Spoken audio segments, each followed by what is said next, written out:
All right, everybody, welcome to the I Disagree podcast. You know, I can honestly say the reason why we've named it I Disagree is because it's two words I believe that have not only changed my life, but we all wouldn't be sitting here if we didn't say I disagree. So here's basically what we stand for.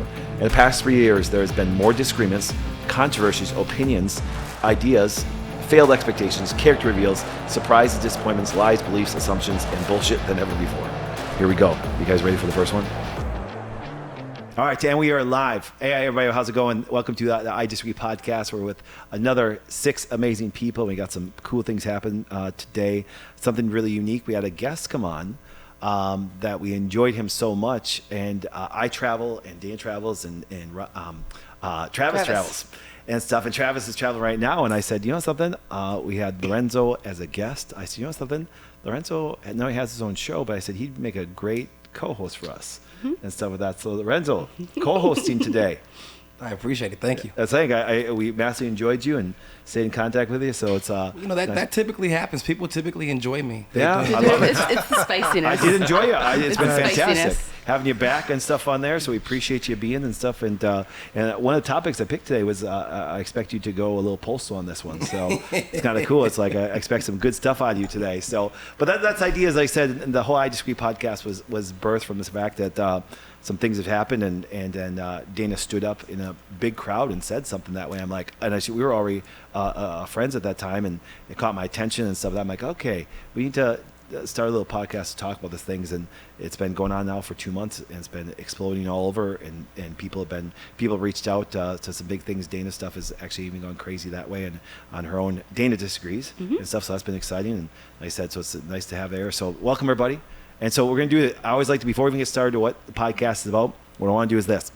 I'm going to have everybody introduce themselves and tell us married, single, what you do for a living, something unique about yourself. And so everybody gets a little idea of you before you get started. So we're going to start down with Kelly down there. Well, hello, I'm Kelly. I am married for 36 years, just short of 36, but I'm taking credit for it. And I just have a different view on things, and finally getting to a point where I'm not afraid to stand out anymore. I'm very much of a back of the room person, take everything in, observe, trend, everything else. And I've gotten myself in a little bit of trouble with my personality in the past, and I liked your personality, Lorenzo, in the last one. It's like, yeah, I like that. This is good stuff. Excellent. Something unique about yourself. And what do you do for a living? Oh gosh, I am a supply chain manager, and I just started in March at this great place that handsome CEO. Handsome founder, just an incredible person. No, I was actually working for myself before this, and something came across my feed for the Wellness Way, supply chain manager. Like, okay, well, what's the Wellness Way? Well, Dr. Patrick has just a unique perspective on things, on health, on wellness, and that's my belief. And I have a friend that was also a chiropractor and clinical nutritionist. I asked him, hey, what do you know about Doc? And he said, oh man, we believe the same things. Sounds like an awesome opportunity. You better go after it. So I'm here, and I disagree with him daily. You're still here. And I'm still here. All right, Mel. Hello, my name is Mel, and I work for myself. I have a business, and I help women release weight.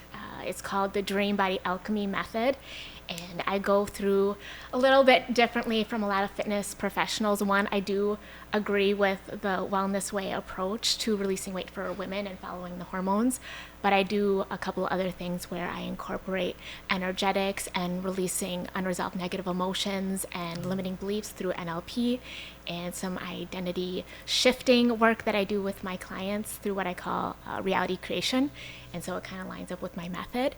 And I also have my own podcast that I just launched called Dream Body Alchemy Podcast, where I incorporate fitness for women, but also some other things like consciousness and everything energy and some interesting woo-woo type topics. Okay. We can talk after. I was saying, yeah. We can talk after. I can see that. Well, I am Lorenzo Tomas. I have a show. It is called Random Things You Need to Know.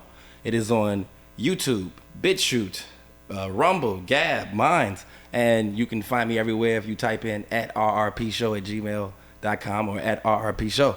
And the show is great, and I am the host, the guy who edits it. And I guess that's the thing that people don't know is I do all the editing, and I do a lot of the research, and I'm big on history. And that's what I said before, and I'll keep it at that because that's the basis for a lot of my arguments. It's based off of history. Yep. Nice. Loved it. And you already said you were great on the show before, and it's nice to have you back. Thank you. Dana. You gonna go last? I'm always last. Fine. I am Dana. Let's see. I've been married for 9 years. I have 2 boys that are 6 and 8. I went to school to be an accountant. I was a CPA for 10 years. I did tax. Well, actually, technically, I'm still licensed, but that'll lapse in a couple of months. But I did taxes for 10 years, and then decided that wasn't for me. So then I became a clinical nutritionist. I also work with energy, and I get the emotion thing. So I know what you're talking about there. Just due to my passion for health, I now also obviously co-host this podcast, and I have a social media account called Dana Disagrees on TikTok, YouTube, and Instagram, where I basically just support the patriarchy. Sweet. I'm gonna like her. Yeah. Should look it up. It's great advice. Your turn. All right. I'm Scott. I guess I'm pretty simple in terms of I don't do a podcast, so this is all new to me. So my background's engineering, so hopefully that'll give a different perspective tonight. Master's, undergraduate in engineering. Used to help companies get better, more efficient through lean manufacturing, the use of technology. My fundamental belief is if we respect each other and if we all took a little bit more naps, the world would be a little bit better of a place. So there again, the simple approach to life. But now I got tired of working for the man about 6 years ago. So now wife and I are building houses and just having a ball doing it. So helping people build their dream house. So. Nice. Sweet. I might have to hit you up. Yeah. Here's my card. Yeah, please do it here. I'm Nicole Landash. My friend signed me up for this podcast. I know nothing about the Wellness Way before I walked in the door. That's how honest we'll be. Always. I would say most people, what they love about me is that you don't know what's going to come out of my mouth next. I'm all about building a longer table than a higher fence. I also am kind of a scrunchy mom, so I'm not really silky, but I'm not really super crunchy. Like my kids will eat fermented garlic if they have a cold, but I also agree for antibiotics sometimes, if that makes sense, and an Oreo. You can't give those up. I'm married to a boy from Louisiana. His name is Luke. Shout out to you, Luke. I had to marry a boy from Louisiana to make sure he wasn't my cousin because I'm related to everyone in the valley. Nice. Okay? So when I was dating in high school, it was awkward. Like, who's your grandma? I'm not joking. Nice pickup line. Yeah, it was really awkward. But I'm a mom of 3. I say 3 free-ranged girls. I kind of let them explore nature on their own. I don't have set play times, and if they fall, they're fine as long as there's nothing broken. My job is that I'm a nurse. I've been a pediatric nurse for 10 years. I kind of fill the niche spots in nursing. So I do trauma in the OR to pediatric hospice to I've been a hospice nurse in the hospitals, home care, wound care, school nurse, camp nurse, anything to do with kids. But the biggest thing that I love is kids are way more resilient than adults. And I will fight you on that till I die. Nice. Well, welcome everybody. So we decided to start the podcast because we were sitting around one time discussing some things, and I think the years that we've been through, and I think that what happened over the last 3 years, it's been quite evident that people just can't freely speak anymore. You saying? And I think what happens is I think it started even way before social media because people always tell people, say, you know something, never discuss politics and religion at family events. I'm like, that's the best time to talk about that way. Do you saying? Because otherwise it's just a bunch of crap and people just make up stuff and they lie, and it's like people on the way to church. They're yelling at their kids, screaming because they're late, and all of a sudden they get in like, bless you. You know what I'm saying? Boy, it happens all the time. So here's what happens. Our description of the podcast. In the past 3 years, there has been more disagreements, controversies, opinions, ideas, failed expectations, character reveals, surprises, disappointments, lies, beliefs, assumptions, and bullshit than ever before. We talk about 4 major topics on here because it's all interconnected to give a different perspective on health issues, men and women, politics, and religion. And like I said before we got started, we were talking about I don't expect anybody to agree on everything. I don't know if there's any 2 people, best friends, couple, married, lesbian, transgender, gay, aliens that agree on everything. You know what I'm saying? It's reptilian. Reptilian. You know what I'm saying? I think there's such a big, and I think that's okay. But I think that what happens is that a lot of people, and that's why I've really noticed, that a lot of people say, well, and the gal ticked off. You know what it reminds me of? I forgot to talk about this in a while. You know what's really interesting? I observed this because I love human behavior.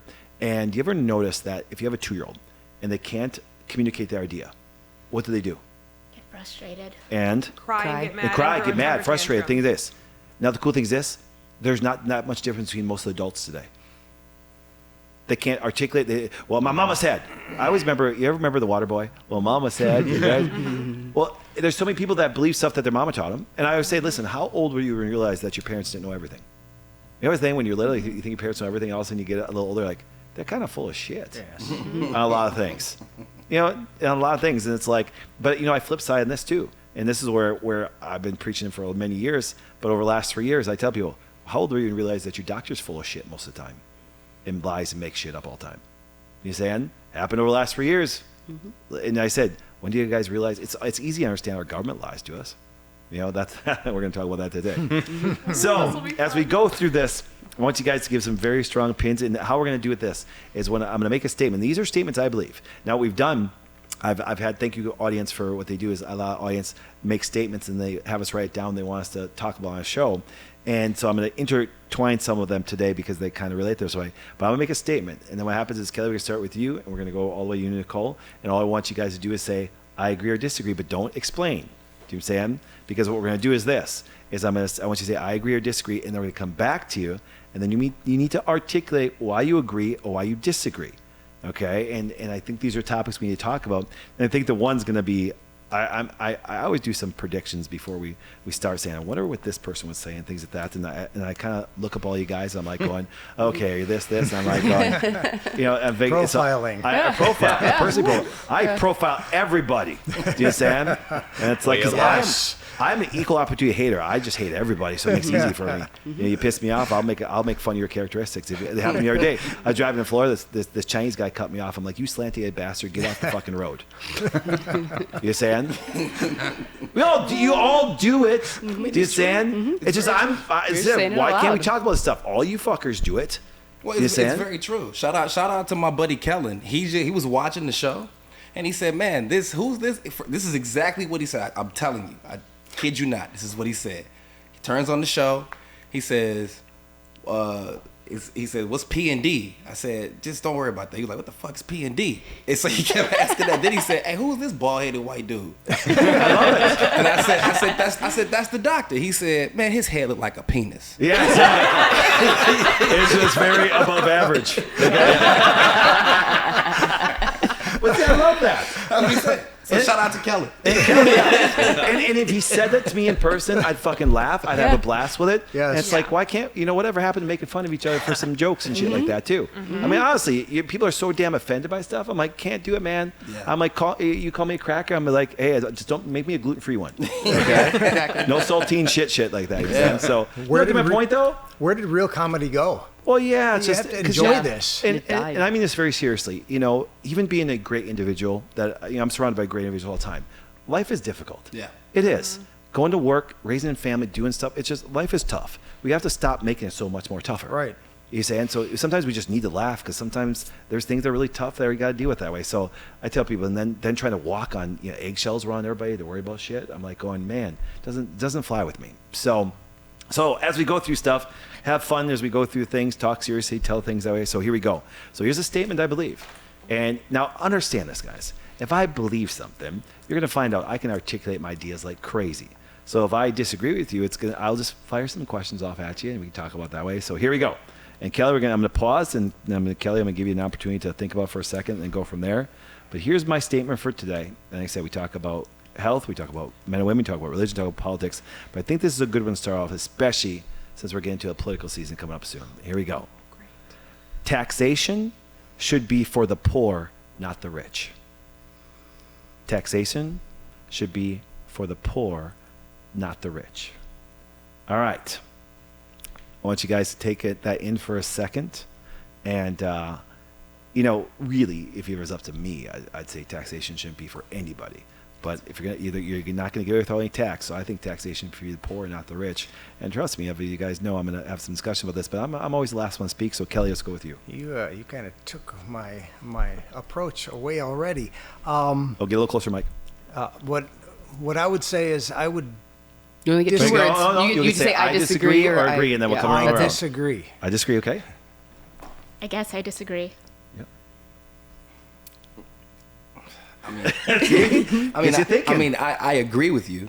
I agree. Okay, then that's That's all you get to do. I agree. Disagree. I'd agree. Okay. All right. So now, Kelly, we'll be able to come around. What I would say is I disagreed because of the fact that I don't believe in the process of current taxation because it is not established the way it should be. So are we trying to target a specific group to tax, or are we talking about taxation in and of itself? That's where I kind of fall into this. I don't agree that taxation should be for the poor because I think it's more all-inclusive than that. So explain. The poor have limited means. Taxes will support the government, or unfortunately support everything that they do wrong, which is unfortunate. I believe we're overtaxed. I think that taxation is basically, at this point in time, hitting the poor right now anyway, based on their purchasing power and what they purchase daily. It's a different type of taxation. It's not on income. You didn't say specifically income tax. You just said taxation. So the poor, based on their earning power or current earning power, are less capable of paying an income tax. So they're not paying as much income tax, but by proportion of their total income, they're paying more taxes of their income because of what they purchase daily. So should we be taxing specifically the poor? I think we already are. We can get into a whole bunch of other discussions on tax rates. And I kind of assumed that when we get back to you. Yep. But then what corporations pay for taxes, and people, the big fanfare of, tax the rich, I think that's BS, because the rich are basically rich for a reason, and they are powering our economy and powering our government because of the taxes they actually pay and what they produce. So, Mel, what you got? All right, I'm going to keep this short. I said disagree. One thing is, before I came here, I've actually looked into the whole becoming a sovereign citizen and just kind of like seeing what's going out there with the tax laws. I feel like the taxes can benefit poor people. It can help them, give them a hand up. I think it also can not help them by keeping them down and keeping them dependent. So I feel like there's not a lot of incentive for some people to make more money because there is that discrepancy. So I guess it really depends. I wish I could hear what your reasonings were, because I'd have a better answer, because there's so many different angles you can go about this, and I feel like taxes in and of themselves really is a scam. So do you know what I bring up this topic? Yeah. Because across the board, if we were to look like, should we have less or more tax? Unless you're benefiting from it, everybody says less. Mm-hmm. But the idea is this: yet it still gets worse every year. So I have some very good reasons for it that way, but I want to just kind of go there because I like to hear it that way. So it's like, I don't want to set the context. It's really telling. It's some taxes are something that everybody has to deal with. So I want people to train their kids and talk to them about some of this, but what do you teach them about that way and stuff? And then there's been experimentation in different countries that have done stuff. We're going to get in a minute. So Lorenzo, what you got for me? Because you said, I agree, so let's hear why. Well, so I remember when I was a demon rat that I was very much against the idea of the poor being taxed because then the rich were not paying their fair share. And so this argument was all ingrained into me. And then I remember when I started actually leaving out of that and I wanted to run for office myself, and I started thinking about things from a more fiscal standpoint, which usually happens when you're around in your 30s because you got more responsibilities. Started realizing that all of this talk about this taxing more of the rich, it really comes from an ignorant place. And the problem is that the poor are always taught this idea that if you tax the rich more, there'll be more opportunities for you. But the problem is that that's not the case. The opportunities are made not from taxation, they're made from the communities. So people have lost the community idea in a lot of these poor communities. So you're not gonna have any opportunities anyway because you don't have anybody that's trying to make opportunities there. They're too busy focusing on taxing someone else so that they can pay for these so-called opportunities. And what ends up happening with a lot of these taxes is they end up getting funneled.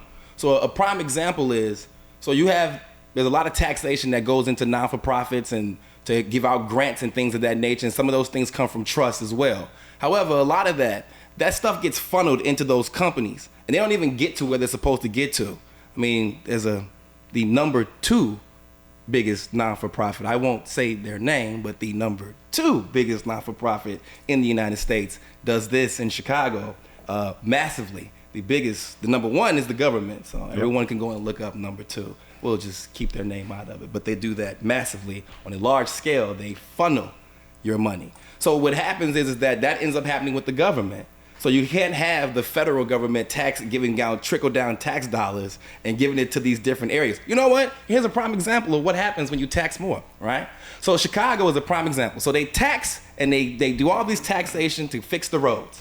Anybody ever driven in Chicago? Many times. Oh, do you feel like With the roads tolls. have been, the taxpayers, that money's going towards those roads? They're awesome. And they have tolls too on top of it. Oh, right. So they got more of a tax for the roads. And there's potholes every year because there's a contract with an organization to put a version of the pothole of the pothole filler made from water base. So that what happens is that it just erodes over time so that they have to come back out and do it every year. It's a contract. But the taxpayers are being taxed for this. They are getting taxed more and more for this, and they keep asking to be taxed more and more for this. This is because they're ignorant. Ignorant, yep. They're very ignorant. They don't know what they're doing. But I always go back to the story we have the story that we're told about the Revolutionary War, right? So we're told this story about they were the stamp tax and the tea tax and the sugar tax and how the people were upset about this. Well, the merchants were upset about this. Yep. The individual, most of the people were not drinking a whole bunch of tea and sugar. They were poor. Right. So the merchants were upset about this. But this became the issue. And this is what people heard about. And then people hear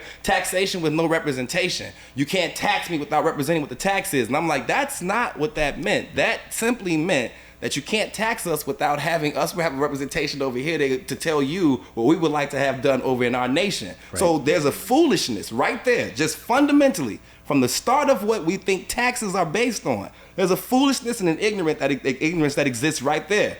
Then you have politicians who don't know this information, and they support taxation because all it does is it's what the people want.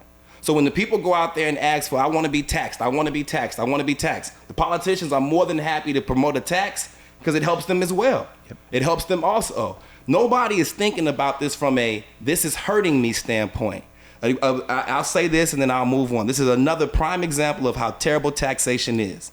Public school systems and the unions. Yep. The unions will go out every 2 years and they will tell the people, we need a raise, we need a raise, we need a raise, we need a raise. Those kids will come out at the same reading level, if not less. Worse. The kids will know less, they will be able to read less. But what the teachers union will do is promise the people that we will get better pay for our teachers. We will have better schools. And the people say, yeah, let's do it. And then they tax the public. Yep.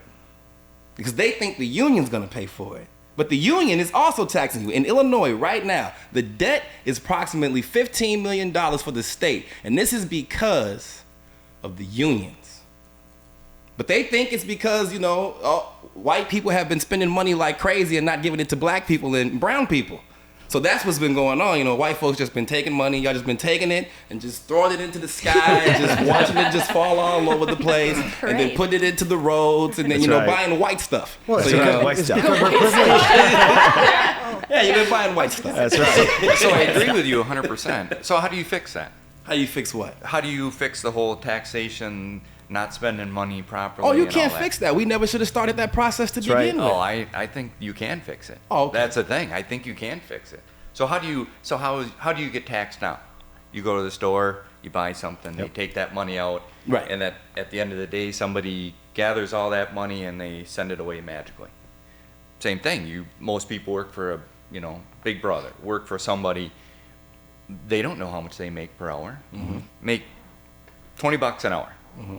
Okay, you work 40 hours. Okay, you should get a check for 800 hours. Yep. I worked $20 an hour, 40 hours. I should get 800 hours. You don't get 800 hours.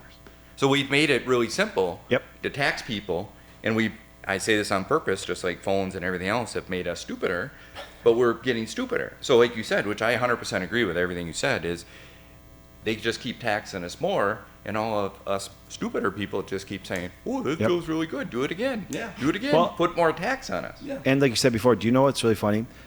Every person that comes and works for me is a doc, and I help them become a business owner. And I say, okay, listen, now you don't get your money taken out of your check anymore.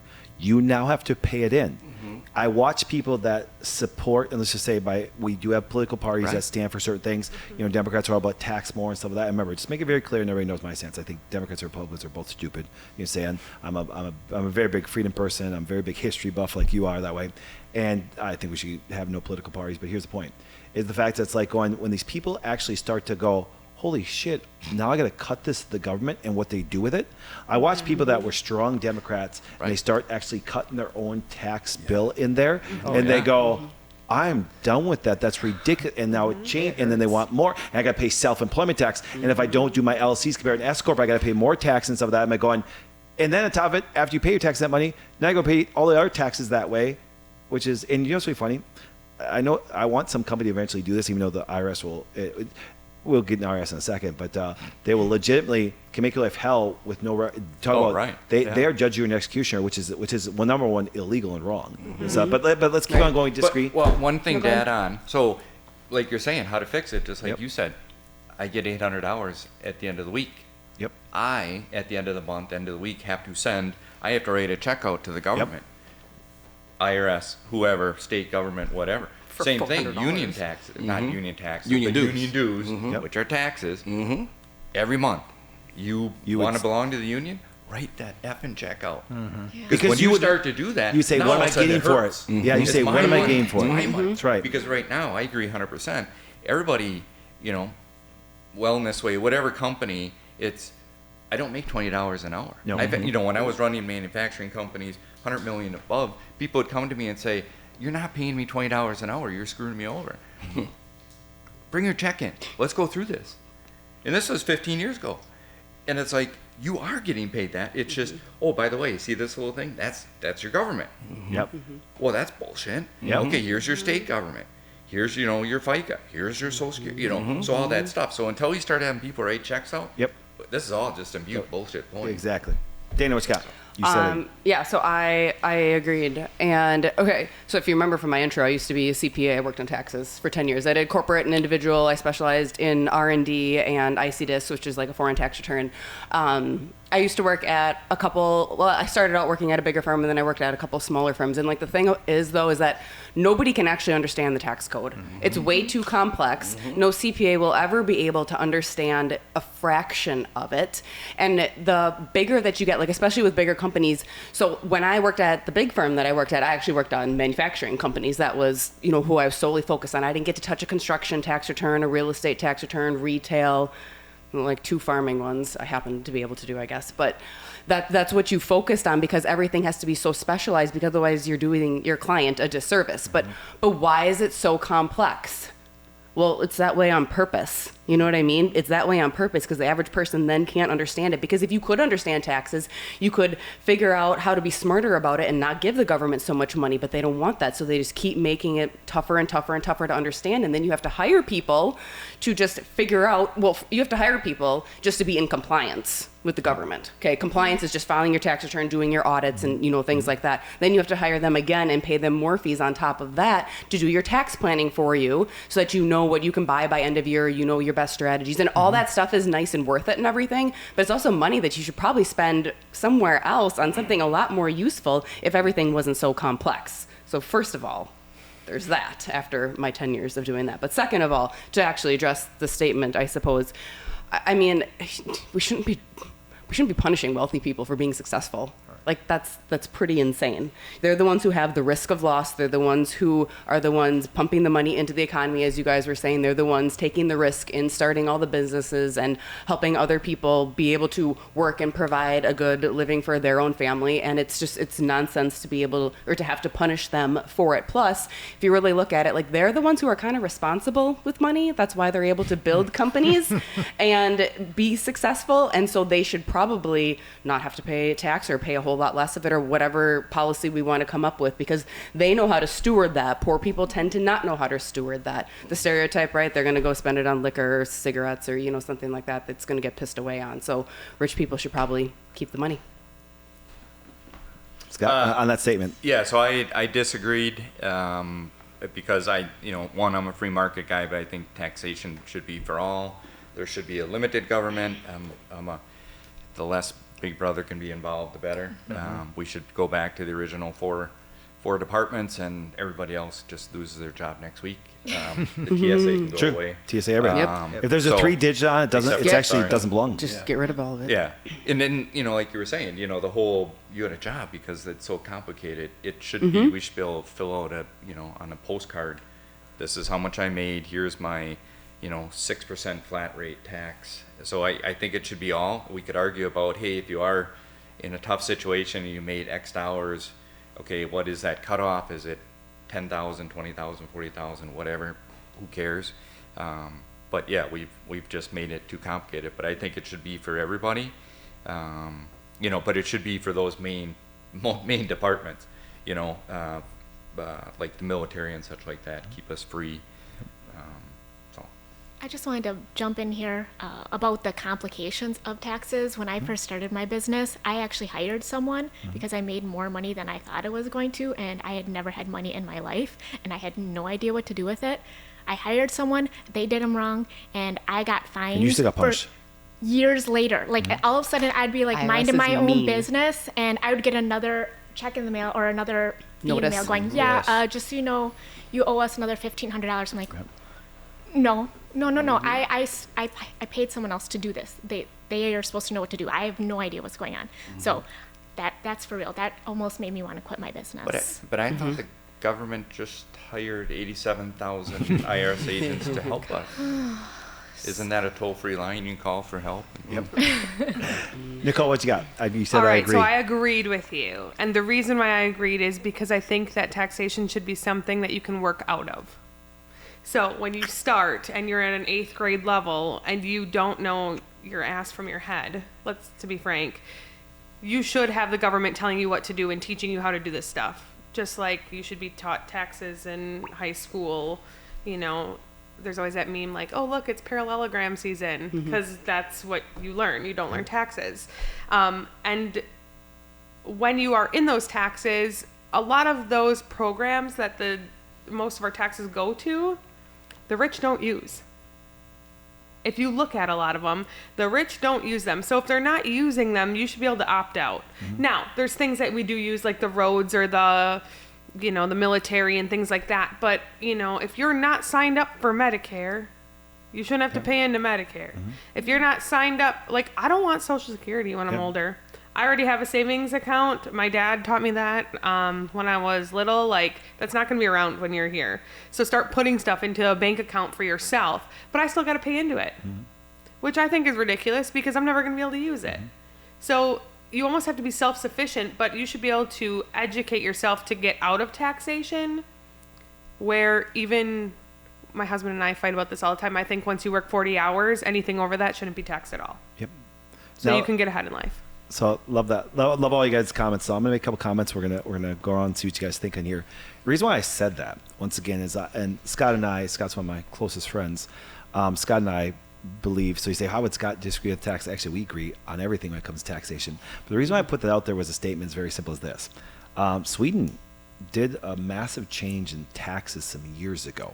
And they started taxing the poor more. And what they found out was it incentivized you, because here's what happens. What gives you more motivation to I would tell people, this is not a joke. I'm on day 3 of fasting, okay? I'm a little hungry, and I'm actually even a little hangry. And I always tell people, you know what motivates people more than anything? Hunger. It really does. Now, I understand that there can be extremes where, for example, if you have a very poor country and they're hungry, then crime can happen. I do get that. But just in general, in a well-decent, civilized society, it's like going, you're going to be hungry. And what they found out was, they found out in the country, and I got it right here, it's kind of great. Because like I said, as you guys know, I love history, I love politics, I like seeing, and I believe the United States has one of the best systems set up, but obviously there can be things to be worked on. But what they found out, it was the fact that as people were rewarded for their hard effort, they got taxed less. And the people that tried to coast through life or try to take it easy, they ended up paying more, so they either left the country or they increased the society of what they've done. And they found out they have less crime, they have more happy, they have all things, because why? They said, listen, I'm basically being penalized for being a lazy piece of crap. And on the flip side, look what happens. This happened in Wisconsin. Wisconsin started to advertise and give more benefits to poor people in Chicago and everything like that, and they started crossing like crazy. When you don't punish bad behavior, which is laziness and some of that, what happens is you get the worst of the worst. You really do. And so I'm like, and guess what happens? I mean, now once again, people say, well, Doc, are you against government programs? I'm against the majority of them. I'm not against, here's what happens this. I still want to come back to this. I personally, just because maybe I'm a generational, I'm a legacy kind of person, that, I have no problem taking care of financially my mom and dad. I have no problem helping, and taking care of people. I donate a lot of money that way. And I will tell you, I do pay less tax than the average person does. You know why? I have a meeting tomorrow with my tax attorney, So I will buy a big commercial building. I'll save $700,000 in tax that I don't have to pay in from depreciation. I do all legally, because some of this you hire those experts, and I can afford the experts.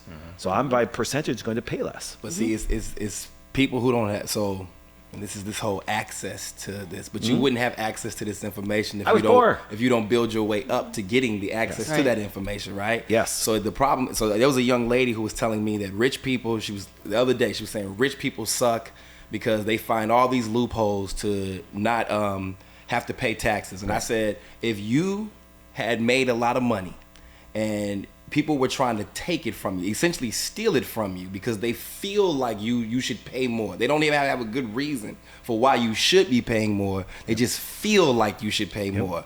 You would also be utilizing a loophole to not have to pay taxes. But I said to her, I said, you're a woman. You're utilizing a loophole every day through life. It's called vagina. Right. I said, so now you're upset about rich people utilizing loopholes to not pay taxes? You utilize a loophole every day. I said, I'm black. I utilize a loophole every day in Wisconsin. Yep. I walk around, look angry. People act like, let me not speak to him. Hold the door for him. And I'm like, yeah, I'm not angry, but I look angry. That's right. It's the glasses. And think about this. It's why, and it surprised me. You should have seen the comments. It was about a couple of shows ago. I said, listen, I will never teach my kids to share. Do you understand? Because sharing leads to the fact that, listen, because and I'm talking to my children, because all of a sudden, guess what happens? It's Christmas. You guys, everybody have kids? You have kids? No. Okay, you guys have kids. Watch this. All of a sudden, you have 4 daughters, and they're all opening presents. And all of a sudden, your other daughter goes, "Oh, I kind of like that," even though it's for the other daughter, and they'll kind of gravitate towards that. And a lot of parents say, "Well, share." I'm like, "Don't you dare share. It's not for you," because you know what happens? Now, teaching people to share, as they get older and they go, well, I got all this stuff, and they go, well, I want that because I like that too and stuff of that. And what they're doing is they're programming these people to say, well, I should get some of that too. And I'm like, no, it's not yours and stuff of that, because it's really funny. We talk about the taxation and give an example of this, and this is why Anybody that says that, pay your fair share, okay, so here's what happens. What would be a fair share? Right. No one can ever who give me gets to decide that? Right. And but watch this though. So all of a sudden, when you look at, you go, okay, listen, let's say that my daughter's like, I don't like what dad said. So I'm going to go to mom and I'm going to make mom do it. Because if all of a sudden my daughter was told no, she can't have it, but then she goes and takes it, then there's punishment. Just like if I think, well, guess what? You got $1 million. I'm going to take it from you. Well, they go to jail. But if I go to mom and mom's the authority and says, nope, share it. Well, that's what poor people do when it comes to saying, I don't have this. I can't go take it from them. So I'm going to go to somebody that can take it from them and not go to prison. That's what they do with politicians. It's the same thing. Stop teaching your kids how to fucking share. Say, listen, no, this is yours, and if you don't have something, you don't deserve it. Well, I bought that for I tell people, if you're an 8-year-old, you don't get an iPhone. Maybe if you're 18-year-old, okay, and you don't get to take it from your sister. You don't even get to use it. You're not ready for it, or maybe you don't even deserve one that way. And so I tell people, so when I talk about the fact of going tax support, it's like punishment. Say, because think of it this way: if you keep on handing stuff out, we took a family trip some years ago. And it was kind of hilarious. And I was in Glacier Park, and we happened to, and they have a DVD that they're selling up there, and I'm watching it a little bit, and it's about the bears. And they're like, "Don't feed the bears." And these are grizzly bears, and these things can tear it up. They can go get to what they want. But you know why they said on the thing? He said, "Don't feed the bears," because the bears will get so used to being fed they won't hunt on themselves. Right. Mm-hmm. Right. It's like going. So there's really no punishment for them, the incentive, if you just handed stuff out that way. We need to tell the poor, listen, dude, you want to be lazy? We're going to tax you. And go this. And Sweden found out that, and if they didn't like it, guess what they did? They left the country. I bet that boosted the country's morale. It did. Then and actually, then they also had now. less crime. They had less things like that. Because when people feel like they're not getting their fair share, or people are not sharing, there becomes jealousy, envy, all the sins of the world, you know what I'm saying? And they go for it. So my idea, like I said, I'm more like Scott. I think the fact that, and I even think this way, I would have no problem with the flat tax. I believe that, if I don't believe in the high federal tax. I believe taxes should be there because I do want to, have roads and different things like that. But I also think this way, let's say the flat tax is 6%. Well, maybe if you got to a certain income level, now it's only 5%. Right. Because now you're still incentivized. Get this. Everybody comes to me, and we do this in the company. And if you own a company and things like that, and you have a business, do you want to incentivize bad behavior or good behavior? Right, that's so hard. No, it's stupid. But then why? Then why is it? And I believe it's because of women. So I'll blame you guys this way. Okay. Because all you have to do is create an emotional argument to women, going, "This person, he's not sharing. No. He ain't get this stuff." And the majority of women are like, "Oh, compassion." I understand that's the nature of a majority of feminists. Remember, we talk about the rules, not the exceptions. Because you might be the exception on there. Do you understand? And it's like, but the general rule is like, oh, that's like why women created participation trophies. Because their kids fucking suck. And they want them to not feel, but no, I want you. Do you understand? I want you to feel bad to yourself that you suck in that Maybe way. you'll try harder So next thoughts. time. Let's start with you. Exactly. Nicole, let's start with you because I actually loved your statement right away when you actually said about your answer that way. I'm like, it was good. About great. what? About when you said, when I About said eighth you grade? agreed. Yeah, it was Like fantastic. how you need to work out of it. That's right. Exactly. I love that. So so thoughts. We just talked about. Not all of it. Oh, there's so many thoughts. Give us some. Because you're a business owner, you're a nurse, you am. do things, you have multiple So things I going. just started a business in April. Love it. And it was because we were doing it on the side out of my house. And all of a sudden I'm like, why am I working 2 full-time jobs? Because I'm a nurse at nighttime right now, 10 at night till 8 in the morning. And then all of a sudden I had to work on all these projects that people were giving me. We freeze dry candy and local produce. And I started with produce because I'm a peds nurse. And my kids get apples, not those rice teething things that are full of Miralax. And they get freeze-dried blueberries instead of the puffs. My kids need the fiber. And so people were like, oh, I need that. Oh, but it's so expensive. And I was like... What's your priority? I was like, Jeez. okay, but so is colon cancer down the road. And so is this. And they're like, yeah, but... are you charging tax on this? And I was like, yes. It's so many, when you start a business, which I never wanted to be a business owner, it was just so overwhelming. Right. And then you have to pay for people to help you. So there's programs, but they're not very well known. I think Sweden did a great job with just starting it and just being like, hey, if you're going to do this, do this. But I'm sure that they had an education aspect to it where you could go to this person, they could help you, and you weren't, again, taxed more money for not knowing. But that would be where high school comes in, and those are the core classes. And then when you get into college and you're starting your business, you know what the hell you're doing. Yep. Awesome. Scott, what you got? So obviously you and I are very similar. Yep. So like you said, I'm big thing, a lot of this problem is, okay, I'm engineer, why did we create this problem? Well, we have a whole generation that we rewarded with effing participation trophies. If we can't call you a loser anymore, we can't call them a winner, everybody gets the same trophy, and it's, from little league to, whatever they call it, little soccer to, bumblebee soccer to what everybody gets a trophy and you can't call a winner, so we're rewarding that behavior at a very young time. So all through life, everybody gets that same, I want handouts, I don't want to put the work in. It's obviously, one of my sons did very well at golf. Well, he spent a shit ton of time at the range every day, did very well. So, but all during those tournaments, okay, at some point he got the, you could say he's a winner, but everybody got participation trophies, and it drove me nuts. And then to go back to the union thing, this is even worse, right? Because now we can't give an A out when someone busts their ass, right? And we can't give a B out or a C. It's, it was pass fail or it was whatever, and then the whole, we could just go on days on this, but the no kid left behind because of the union.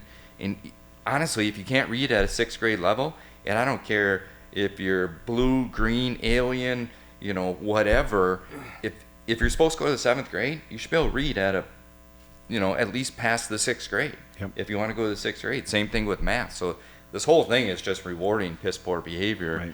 And, so Now, obviously. And I said, so it comes back to it's not a bad idea to tax the poor. Right. Because it'll move them away from things that take effort. Right. It really will. Can you imagine it's like United States, hey, it's like going, hey, listen, they're going to be like, well, I'm going to Mexico. You say, I'm going to Canada. Which, it's going to be a bad idea. You saying? So it's like, yeah. So, Daniel, what you got?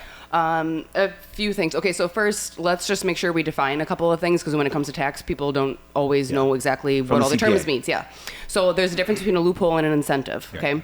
So a loophole is unintentional. It means the tax code was written in a way where they didn't mean to have that in there. CPAs came in and found that, and then took it to their clients and was like, hey, hurry up before they close this. Let's get this on your return so that you pay less tax. So that's what a loophole is. Incentives are different. Those are done by the government on purpose. They want you to do this to help get you a credit or reduce your tax on, because then you're doing something that they want you to do, which is normally like, I don't know, buying real estate or egg or yeah.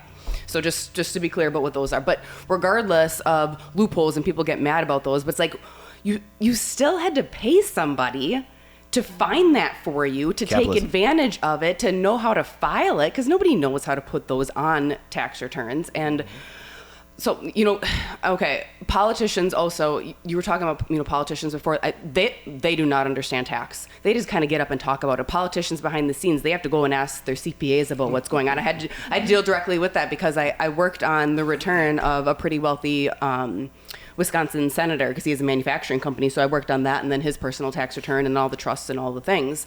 And when Trump overhauled the tax code back in 2017, right, everybody was discombobulated. It was just like insane. It was the biggest overrun since, I don't know, 1986 or something like that. And so we were having, well, not me, because I wasn't cool enough back then, but there were calls like daily, right, with politicians about like, what's this really mean and what's going on, because they didn't believe us half the time of like, if you pass this is what this actually means, and this is what it'll mean for the middle class and the poor and the rich and everything.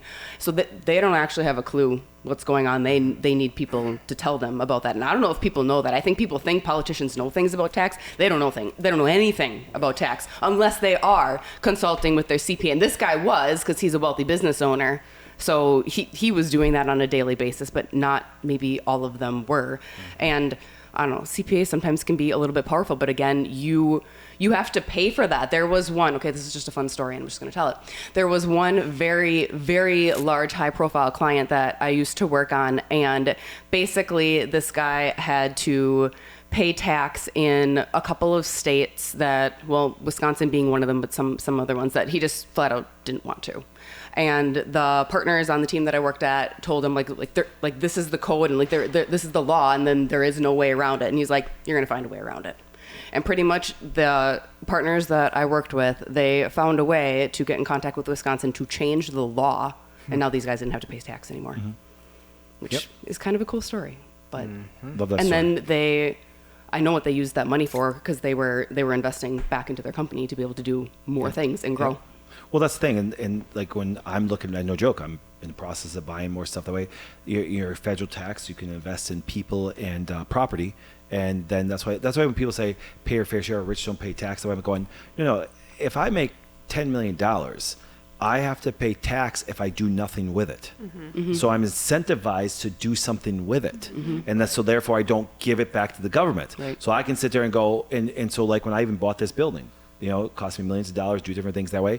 And what I did is I was incentivized to be able to, now I don't have to pay that in federal tax, because now I could actually do what? But I made the community better. The building looked like crap. I employed more people. I did more stuff like that. So that's why when people say pay your fair share, I'm like, okay, if I would just automatically have flat tax of a certain amount, I would have had less employees.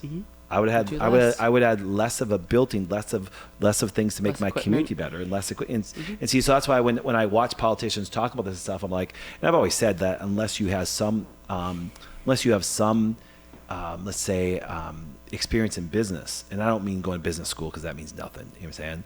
I'm saying actually true capitalism, where you had to form a budget and run a company based on the money you bring in, things like that. I don't think you should ever be involved in politics. Right. Because you wouldn't be saying, okay, we're going to have a debt ceiling, we're going to increase it. Well, wait, you're really not doing anything, to actually keep on a budget that way. Just keep on spending more with no income to replace it that way. So, Lorenzo, what's you got? Well, I mean, the politicians don't know the Constitution. Nope. So Right. they don't know their state constitution. They don't know the bylaws in their districts. so them knowing tax codes or anything about money, I mean, they can't. They barely know what's going on in some of the areas. I'm pretty sure that Nancy Pelosi had no idea what's going on in the Tenderloin district. Right. She does not know that there is a full trans community right there. She probably has heard of it, but she's probably never visited. Right. I'm sure she's probably driven past the tent city, has never actually stopped and had any conversations with anyone there. I know for a fact that there are many politicians in Chicago who have never been to Inglewood. They have never been to the Austin area. They have no idea what those people are going through. A case in point, when Black Lives Matter was out there protesting, and the people of Inglewood, which is the area with the second most violence, the second most killings in Chicago, Right. they came out and said, Black Lives Matter, go home. We don't want you here. We want our police. That never got any footage. Not one politician came out. But as soon as Black Lives Matter was out there to take police away from these African American, these are black people who don't want other black people to have police, and these black people would like for these black people to go home so that we can have police. And no, these black people, you don't count. We don't care about what your message is, because this is the message that's happening right now. All the Right. politicians are going for this.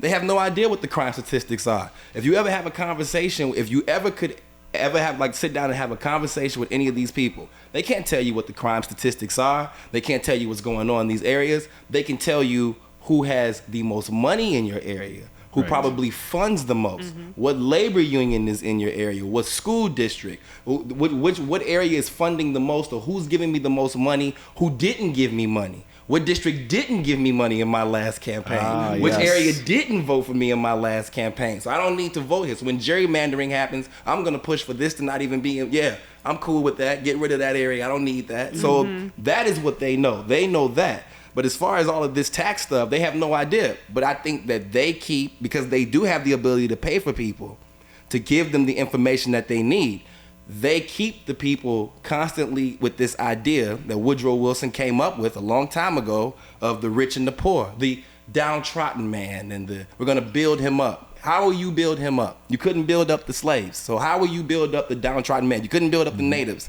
Now you're going to build up the downtrodden white man. You didn't even do that. Before you had him, he was down there. He was Irish. He was down there on his luck. He was in the South. You could have built that one up. You didn't try to build that white man up. So now you're going to try to build the white man up post-World War I. Right. That all makes sense. How's that working? You're right. Well, and think of it this way. It's like, I can't believe that people are that dumb to think like, well, if we take it from them, they're going to give it to us. Do you see? And I laugh. It's like going, okay, tax rich. Okay, what are you going to do with it? You think it's going to go in your pocket for free? Yeah, they do. Yeah, just not the people that quote that are poor that would do it. It's like, and that's why I really think that we have to really define what capitalism really is compared to like corporatism. Right. You saying because I can honestly tell you, and I say this, and I'm heavily involved in politics, but there's not one thing, because I'm just a strict cash business and things like that the government could do for me. Not one. Right. Not one. So when I'm involved in politics, mine's all about freedom. I have there's no incentive for me to actually donate to a politician. I donate to him constantly. Right. It's like, but because and what does he need the money for? He's getting all kind of corporate donations. By what far. does he need your money for? Exactly. It's like, and so that's why I kind of look and go, okay, listen, when we look at the aspect of taxation, and I will tell you this, I'm very big on this, and the fact that I can honestly tell you, the less tax I have, the more I keep investing in my community. Because I've always said, you can't do anything great without great people, and great people need to be invested and grown. Yeah. Nobody's born great. Most of us have kids. 2-year-olds are a pain in the ass. Amen. And if you don't grow them up and train them up, they'll vote for Joe Biden later in life. They'll vote for Kamala Harris. Yeah. It's funny, Mel, we'll get to you in a second here, but I was thinking about something the other day. What's really funny?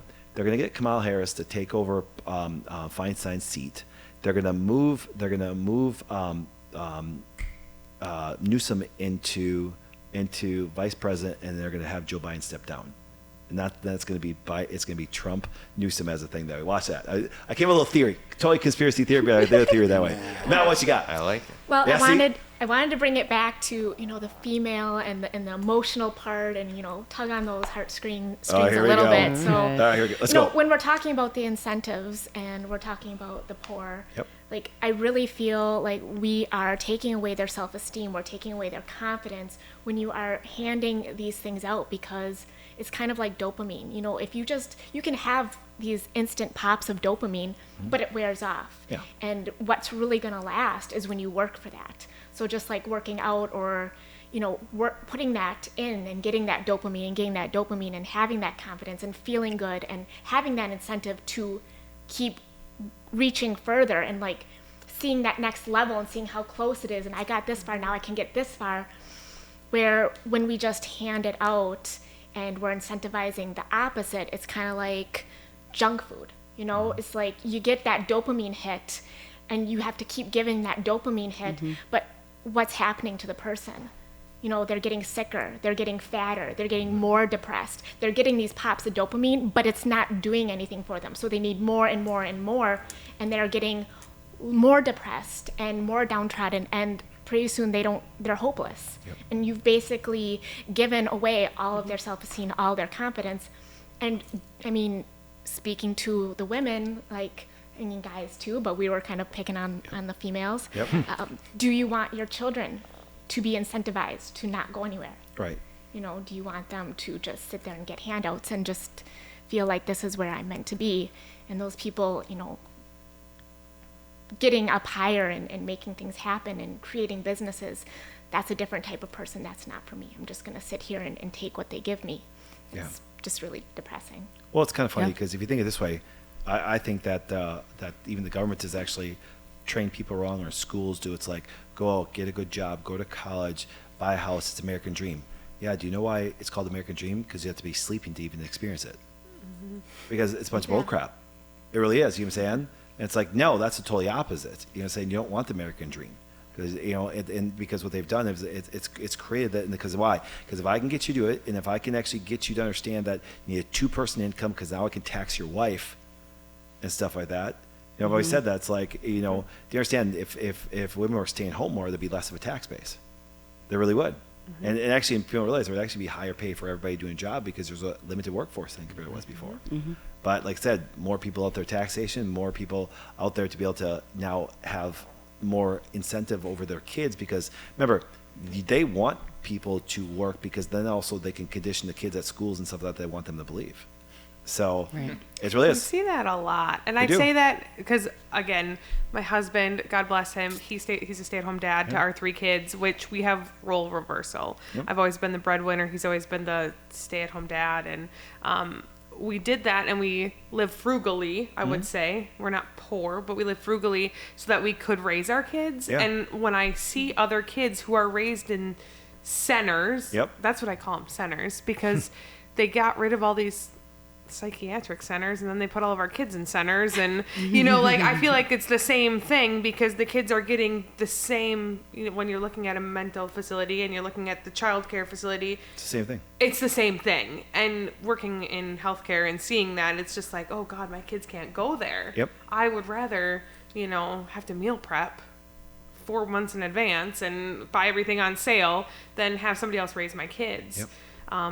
And that teach them that they have to work for something. Like, we all work for this in our family. And yes, because dad doesn't work, it doesn't mean dad does all the dishes.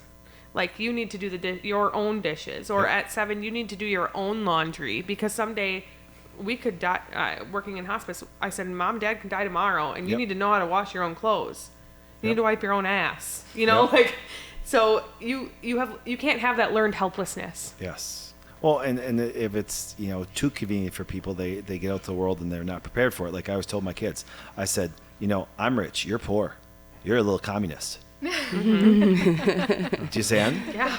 And so therefore, it's like you have to earn this stuff, and you have to, because I said you're just not going to be given things, because that's the way the world works. And I need to prepare you for the world and stuff. And it's like and that's why you've seen my daughters do certain things. They're at a very young age that way and stuff. And I'm like going, because something like this and the funny part is this: it just takes one individual family to change a whole dynamic going down. Well, I disagree with you. You're not raising your daughters for the world that's to come. The world that's to come is going to give them everything. Yeah, I'm trying to. You're doing the train wrong them, thing. yes. You're not training them the right way. You need to train them to accept that the world is going to give them everything. Yeah. I'll tell you. And I'm gonna, do you listen to this? I will say this though. I personally think it's the greatest and easiest time in history to ever become wealthy. Yeah. Because men are so fucking lazy today. I feel bad for women because their moms have been telling them that they're great and they're soy boys and they deserve stuff, and it's like, and they don't go and do it that way. I'm like, man, guys, get your mind, muscle, and money together. The world's your oyster, and there's less competition for men out there today. You say, and so it's like it's not hard to make money. You It's just have really to not. outwork the norm, and the norm is pretty pathetic. That's So it. as long as you can do that, That bar is fine. That bar is really low. Yeah. That's what I'm saying. So I said, Yeah. guys, it's so much easier now for you guys and stuff with that. And but the sad part is this: on the flip side, women, if you're looking for a great man, there's so much less. Yeah. Because women say to me a lot of times, I just want to find a good man. I'm like, you're surrounded by men. Well, I don't want to date those. I'm like, you're right, because you don't respect them and stuff like that. You don't want to be with them. You can't see a future with them.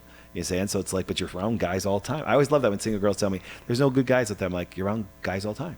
You say, it's just not the ones you want. I used to tell women we need to adopt the African marriage system, where I understand. I totally, what, ladies? Let me tell you. Wait, tell me. Wait, where's you gotta tell me- Queen wait, today, what's the by the African way? dating system or Well, marriage not system? the African marriage system. Well, Okay. hold on. I just want to say this to Okay. the women. I agree. I stand with you, women. It is tough finding men. It is hard. It is difficult. They suck today. If you need to have if you want to be a side chick, though, if you want to be a second wife, His number is. concubine, right? That's an option that is available, and I think that more women should take that, because you can get you a good man, and he can have like 3 or 4 wives. He'll take care of you. I'm telling you right now.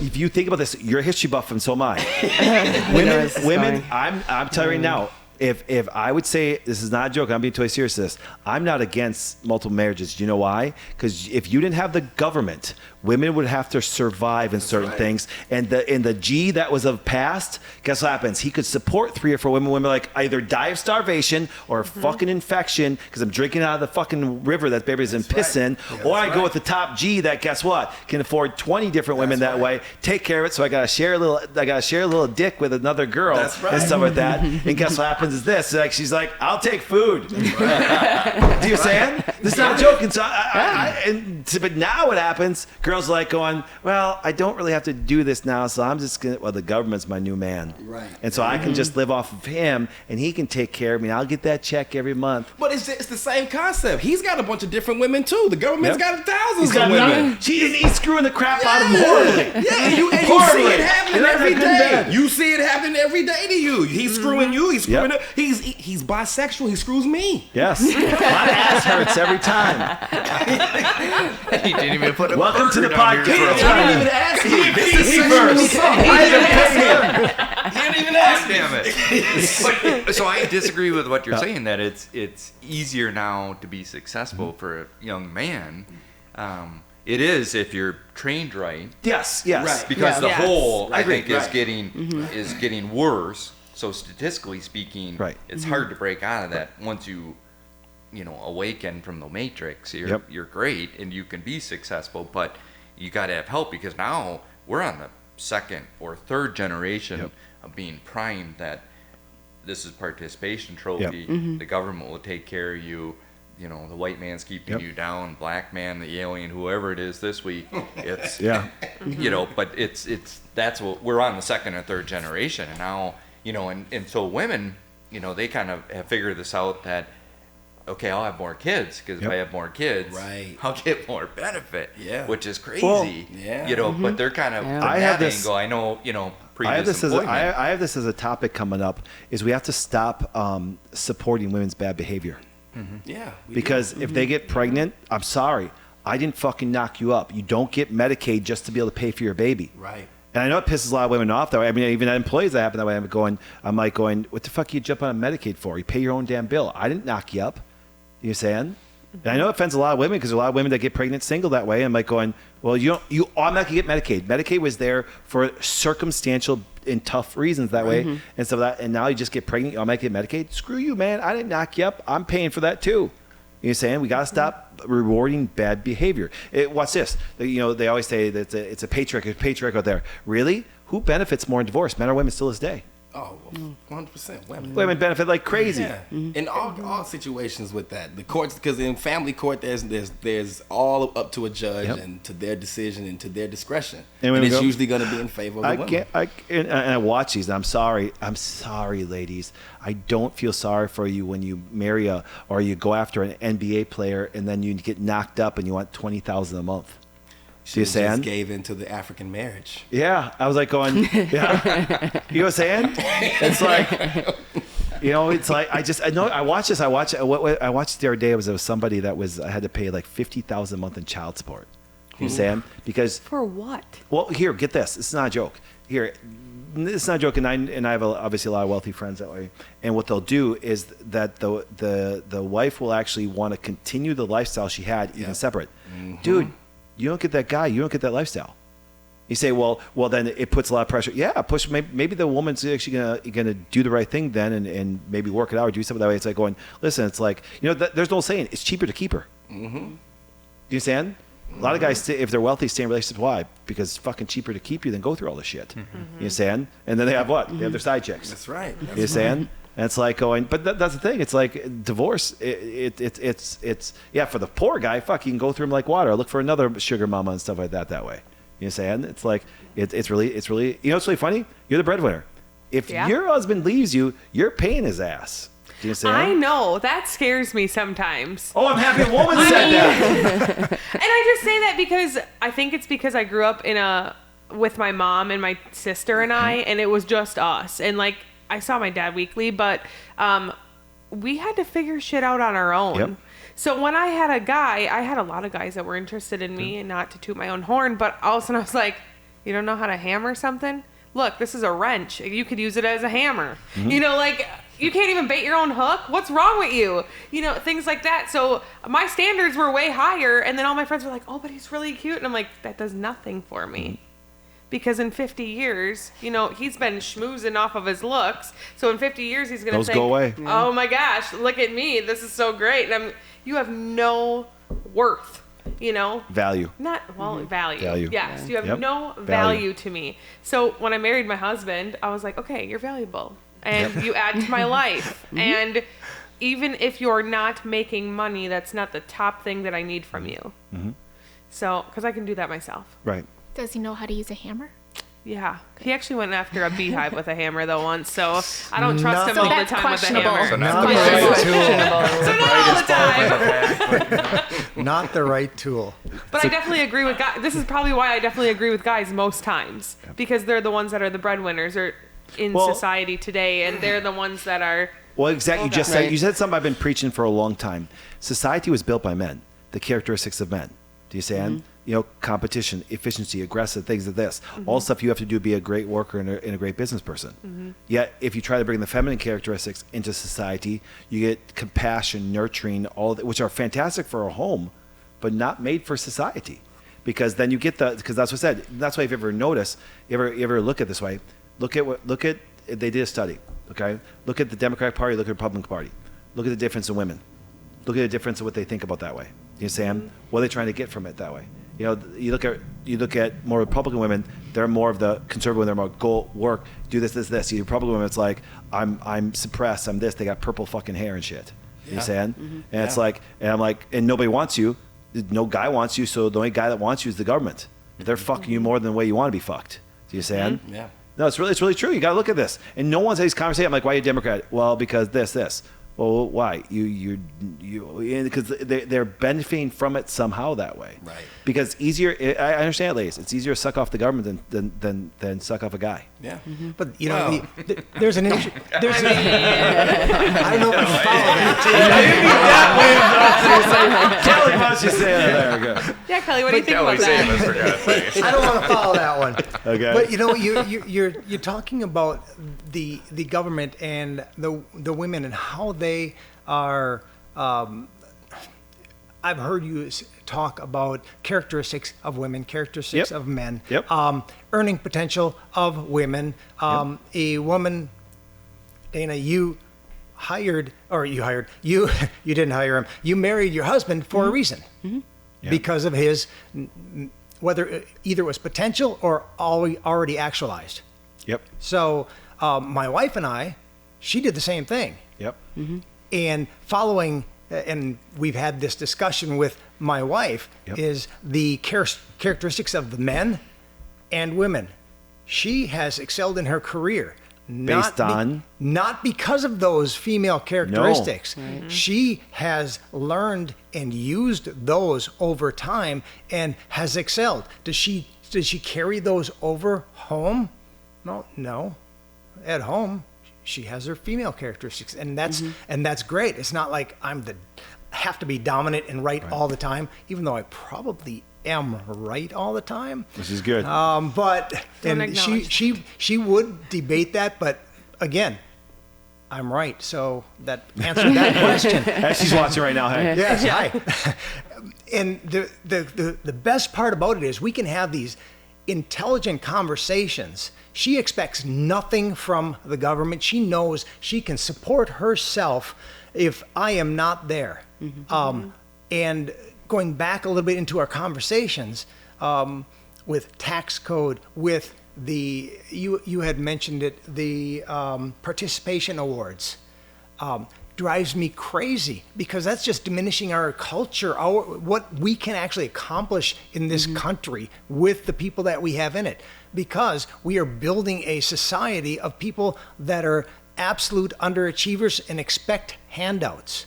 And as we do that, there's going to be less and less of those driven individuals that want to better themselves, that want to leave Chicago and get into a better situation because it's the right thing to do. I'd love to hear your point on this, Lorenzo. When you talk to your Democrat friends, if you have any left, when you talk to them, can they clearly articulate their points, or is it always deflecting or following a narrative that they read somewhere and they have no basis for what they're thinking? Because that's been my experience. You can't have a conversation because I will literally say, I'm happy to have this conversation with you, but I want to talk about facts and reality. I don't want to talk about your feelings because I don't care. Yeah. Well, and remember, and let's distinguish this for you guys that don't know this. I've always said, because being a doc, remember, there's male and female characteristics. They're biological, and it doesn't mean there can't be a little bit of crossover. But here, watch this. And Nicole and Lenz, we're gonna ask you. I'm gonna ask you one set, and you tell me what it is. And I'll ask you one set. You tell me if it's male or female. So let's do this. I'm gonna list them. And Nicole, we'll start with you. If I say competitive, confident, decisive, aggressive, independent, courageous, and laser focused, is that more tendency of male characteristics or female characteristics? In my life? No. Nope. The exception, not the rule. In general. No, like not me, Nope, but the just in people general. around me, or just in general in the world. Is that more male or female? That's male. That's right, no doubt. So that's why here, do the Packers, they look for that. Yeah. You saying? So the most high echelon of achievement in sports is actually professional because they have to do that. Now watch this. Let me ask you a question. Lorenzo, is this male or female? Compassionate, nurturing, creative, patient, sensitive, multitasker, supportive, and grateful. That's a trans man. Yeah, exactly. Female. Because there is no woman That's anymore. a female. You had to go Think there. this way. Now, what I want you to do is this for the players to understand and have the best team out there. All they need is compassion, nurturing, creative, patient, sensitive, multitasking, supportive, and grateful. No. Los Angeles Sparks. There you go. They would be horrible. WNBA. Yes. Yep. But even them. Exactly. But and you think of this. Well, and think about this. It's kind of funny because look at the female athletes yelling at the male athletes about they should pay the same. Yeah. Well, no, you don't. You bring in $60 million. Do you understand? The NBA brings in $60 million a year, which is all funded by the male sport, and they bring in $10 billion, and they say we should be paid the same. It's like going, well, it does, that economically makes no sense. No. And so, but the idea is this. NBA funds them. Yeah, and funding them for 27 years. Exactly, and it's never made a profit No, ever. it's never made a profit. But if you think about this, and so that's why I tell people, now watch this. I don't want to come home to a woman that's competitive, confident, decisive. I mean, she's a caregiver. I want the woman that's compassionate, nurturing, creative. You get my point? Because that brings peace. One brings war, one brings peace. But guess what happens? As a business owner, do you have competition? Of course you do. So you got to be better, more efficient. It brings it up that way. So that's why society can't be dominated by woman thought. And when it is, there's participation trophies. There's take your money and you take their fair share. I'm like going, some of this, I have to get better every single year as a business. Otherwise, someone will beat me. So therefore, I want to be competitive. I welcome competition. And everybody, from standpoint of everything, a standpoint from the public, they want me to have competition. Why? It's going to make me better. Do you say? Because I have to stay ahead of the game. Now, this is where very non-growth, selfish people, I believe at one time, I believe a lot of rich people get very lazy as they get older, and let me explain why, and you can give me an opinion, and we'll actually, Kelly, we're going to go back this way, we're going to start with you on this. I truly believe that because of greed and laziness, there's regulation. Let me explain why. Because if I have a product, and I go, and I bring it to the world, you know what's really funny? Watch this. Facebook, there's going to be somebody that's like them. Twitter is going to be someone like them. And you want somebody to be like, you go, I can do it better. But then if I can regulate and keep you out of the game, and I can create these astronomical regulations that some people can't even do or afford to even start, it eliminates your competition. And the only way you can do that is regulation, not by competition in a free open market. It's by going to a government and say, put these rules in place. Because then they could never get there. Do you see what I'm saying? And that's where regulation come from. Regulation did not came to protect. And here's what they do. Well, we're doing this to protect the public from what? I don't ask you to fucking protect me. You're supposed to protect my borders, not protect me from buying a consumer product. See, so that's why you look at regulations. Regulations have nothing to do with protection of the public. It's the biggest bullshit ever in history. It regulates rich people that got fucking lazy, and instead of bringing out the best, Well, think about it. So two examples of that, right? So one example was when they were trying to do the Internet Communications Act, where they were and they were telling the public, oh, you're not going to be able to have internet access after this if this gets passed. And really, when you go and read it, it was like, well, if this doesn't get passed, then this actually takes the government's regulations away from the internet service providers. So what's going to end up happening is that you'll be able to have what Elon Musk ended up giving them. Yep. You'll have other people who don't have to deal with internet service, providing you with internet service one way. Yep. But they were trying to tell the public, oh no, call your legislators, tell them that you want them to cancel that, to vote on against that. And it was like, that's right. crazy. Another one, the Telecommunications Act of 1996, Remember that right? happened? So 1996, you have all these, and I remember this because I was all into rap. So you got all these different stations on the regular radio stations that just play rap music, just all kinds of rap. I got different rap. I got West Coast rap. I got Southern rap. I got conscious rap. I got party rap. So I'm like, this is just music all over the place. We had Q101 that's playing underground punk rock music. You could also be a rapper and get on there. I'm like, man, this is fantastic. The 1996 Telecommunications Act gets passed. Now you have Clear Channel, Charter, and they are controlling what radio stations exist and what doesn't. So now all of a sudden, gospel radio stations gone because they're local. Get them out of here. Public access stations that used to play just people just talking about CPA, right? Gone. We don't need that. We don't need the oldie station. We don't need the classical station anymore. Now everything is top 40. You all will be idiots. You will be the biggest idiots on the planet. You will listen to the same music. You will think that you're getting a variety. You are not. And I always tell people, I remember we had rap on the AM. Yep. We had rap on the AM. Like you could go to the AM and there was rap music, like hardcore gangster rap. Like I'm talking like rap music. You are not gonna hear this. Like we are talking about like killing your mama and all. I'm like, whoa, this music was out of control. But it was rap music from underground artists. You will never hear that today. And when that happened, end up controlling the entire music industry, changing who gets out, what kind of music can get to people. Now the underground became commercial also. I first saw this with punk, so I used to work in music. I probably should. That was another life. But I remember I saw how the punk rock artists it was starting to fade away. And it all started to become Blink-182. And that kind of trash. And I was like, what happened to the punk rock artists? And then hip hop rap.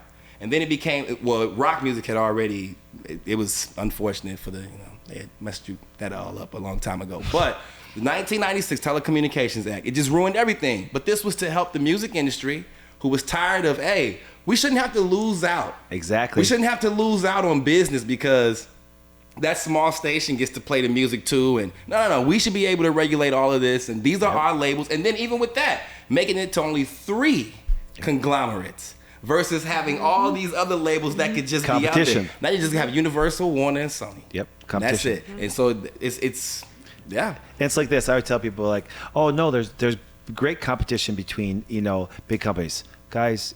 Do you understand there's one company that owns the majority of all major Fortune 500 companies called BlackRock? Yeah, BlackRock. Well, Vanguard, because Vanguard owns BlackRock. And they go back and forth. No, but here's the point. It's like, that's like they own Facebook and they own part of Twitter. You know what I'm saying? It's like they're major stockholders that way. That's why it's like, and that's why I kind of laugh. I'm like, or you ever notice this? All you have to do is do this. Have your flight canceled on Delta. You can get on United.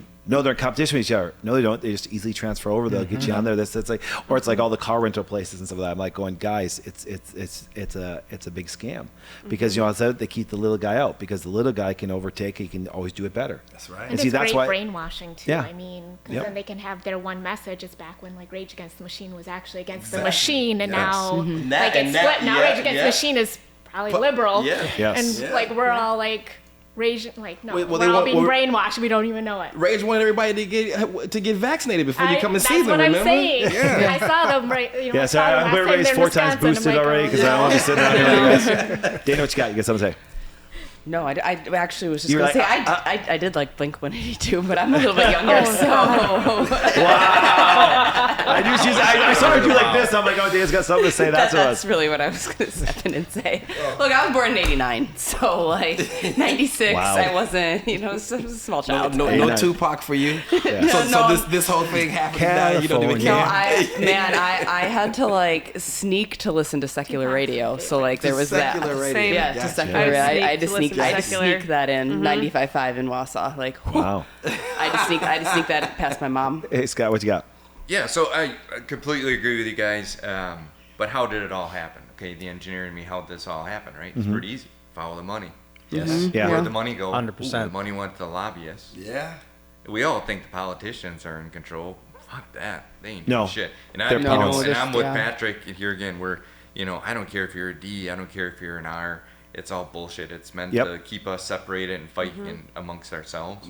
But you follow the money, you go to the lobbyists, and they're the ones passing whatever law, which isn't creating the competition. It's restricting the competition. And like you're saying, that's why we, the rich get lazy and fat, and they don't want competition. No. Right? No. I mean, that's why there's certain things, you just look at, what's happening recently with Elon, why they're going after him. Well, they're pissed, right? They're pissed because now all of a sudden he's exposing Twitter and now X, and he's letting the message get out. You don't have to be a big old, legacy media, however you want to say it, company with all this fancy equipment. You'd be some guy out there with a little iPhone recording what's happening on the site, and all of a sudden you can get out there to millions of people, and now you hit the right influencer or whatever, and all of a sudden you take off and your message getting out there. That scares Big Brother. Like, Oh, heck yeah. Right. What do you think happened during COVID? Right. That's why FBI showed up at my house. Yeah. You saying? And you think of it this way, it's kind of funny because media was controlled, and all of a sudden someone came along and said, hey, a little social media aspect here and that way, and it took off, and they try to ready that. And so it's so funny because everybody, even Trump, he wants to tear on China. You saying, but let me explain something about that. Where I'm going, everybody says, well, China, they have their own Facebook and they have their own stuff because then they can't see what the outside world's doing. And therefore, which is really true, a lot of countries revolted against their government when they saw what other countries lived like. Right. Because if you live in a bubble and go, wait, that's not what's supposed to be like, we don't have to put up with this. Do you know what I'm saying? But here's the point of bringing it this way. There's China kind of aspects here. You know why? If I want to talk about the COVID vaccine, which we know is a bunch of shit, Can't do it. But it's like it's just China all over again. I'm going to regulate. I'm going to do this. I'm just going to, or do it to protect the people and regulation and stuff like that. It's like right now, People don't want to be protected. Well, right now, I have to stand with Israel. Apparently, I cannot have an opposing view, or I can't even have a middle of the road view. I can't say, well, I'm not for or against either one of these sides. No, you have to stand with Israel, or you have to be on the side of Palestinian. It's the same thing with Black Lives Matter. Either you were saying George Floyd deserved to die, or you were saying you stand with Black Lives Matter. You can't be in the middle. You can't say I would like to see the evidence. No, that means that you think that he deserved to die. What? That's not what I'm saying. I don't think anyone deserved to die. And if you were white and you said that, instantly you're a racist. You don't care about black people's lives. And I was like, that's amazing how this is the argument. But if the argument was, is it okay for us to go out and kill each other in the streets as individuals, black or white? Should we just do that? Then everyone would say no. So it's easy to take a stance against that because you know it's wrong. But you can't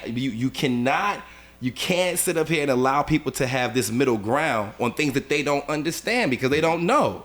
And it's like people's consciousness just became so ridiculous. And it's like this about so many things. We're polarizing every subject. Right now, I mean, even LeBron James and Michael Jordan, who's better? People, I'm not going to talk to you if you think LeBron James is better than Michael Jordan. Are you I serious? stand with You think LeBron. LeBron's better? I don't think LeBron's better. I'm from Chicago. Oh my gosh. Okay, good. All right. Just So- want to It's make sure I didn't have to leave. I don't even think the Packers are better than any team that's ever existed in the NFL in all of the NFL's years. So it's all Chicago teams. We got to stop with all this stand with nonsense though. Seriously, because the only thing you should stand with is probably America because we kind of got our own problems. We should probably solve those before worrying about anybody else. Well, I stand with Larry. So Yourself. boom. Well, it's funny. I'm happy you guys brought this up. It's really funny. It's really hilarious because, and let's bring up the George Floyd thing. Let's bring up this thing that way. Honestly, at this table, and I mean this sincerely, no one gives a shit about George Floyd. I'll show you why. There's probably going to be, in the last 12 hours, there's probably, a couple thousand kids that died in Africa from starvation. Yeah. None of you guys give a fuck. Because you know why? And let me explain why.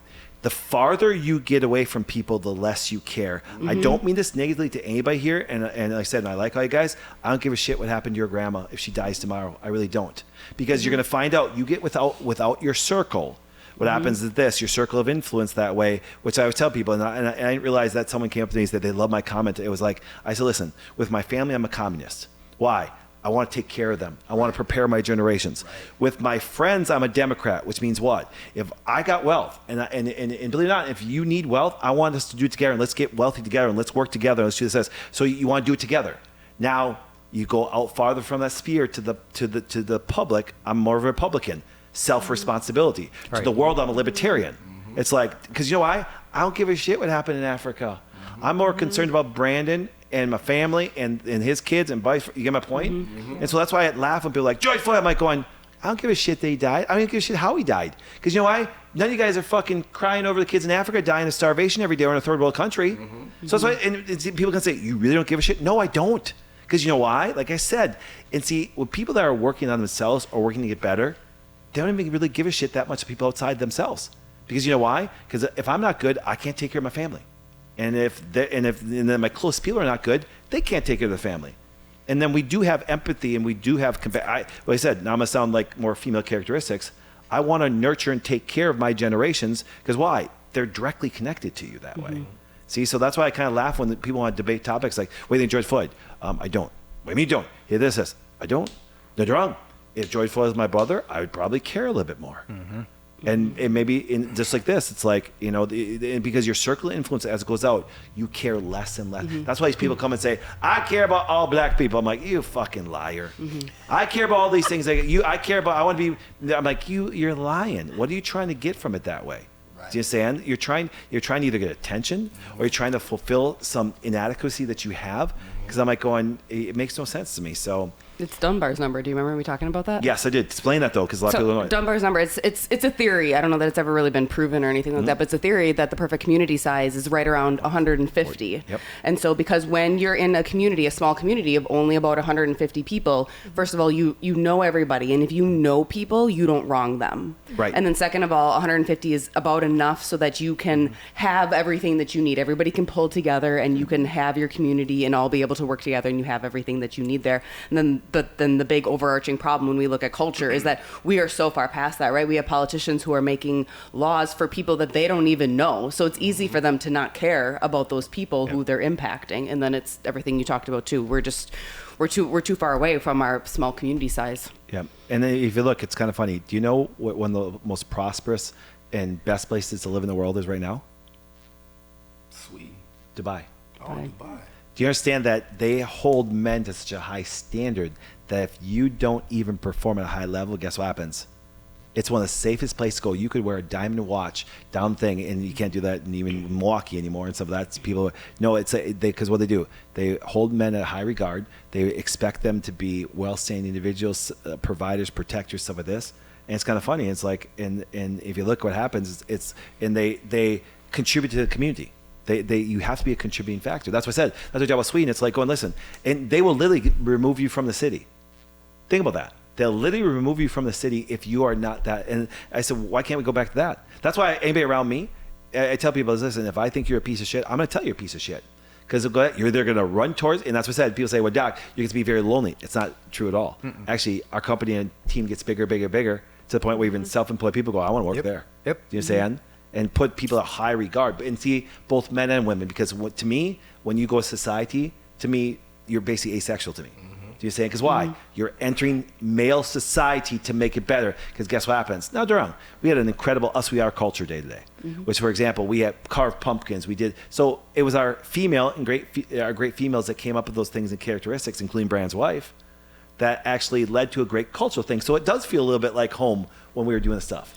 But then what happens is, we got done with that couple hours event that way. They went back to the male characteristics of competition, assertiveness, aggressiveness. So when we put out our idea, the wellness way, it actually thrives.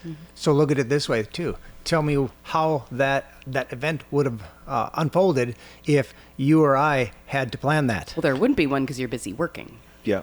Because you're men. Yeah. But get this Exactly though, right. and I did think about this. It would have sucked. Now, you know what's really funny? I Or you thought would about have had this. some killer pumpkins. I did think about this because here's what happens, and I was really thinking about going, okay, if it dominated in female characteristics, the company eventually closed. Okay, if it dominated in male characteristics, mean like 100%. So if it's 100% either way, it's going to close. It's female. If it's 100% male, it's going to be Wolf of Wall Street. Everybody will be fucking in the bathrooms. No, you get my point though? It'll be such testosterone driven, but that's what it was. Remember that? You ever watch that movie? Based on a true story. It was all alpha all the way that way. I'm like going, holy crap, this would be nuts. You know what I'm saying? And so it has to be a mix of culture. Have it really you does. ever heard of the phrase, the future's feminine? Oh, we're The fucked. future. No. So here's how I think of it. Just kind of like what you're playing off of. You know, guys and girls, they have masculine and feminine, and so I don't think that, you know, guys are always masculine, women are always feminine. What I think about is when we bring it back to, you're talking about the qualities of the masculine and the feminine. Yep. Well, if you think of the masculine as the intellect, the strategy, the progress, but if you take it back to the female as the future, the female is creative and imaginative. And so the intellect is the past, and it's building on the past, and it's providing that structure and that safety. But the future is imagination. It is Tesla. It is, you know, that stuff that is not created. It's not here yet. So tell me some female that created anything of great worth. It's all been males. I'm taking it out of. I'm taking it away the from great thing.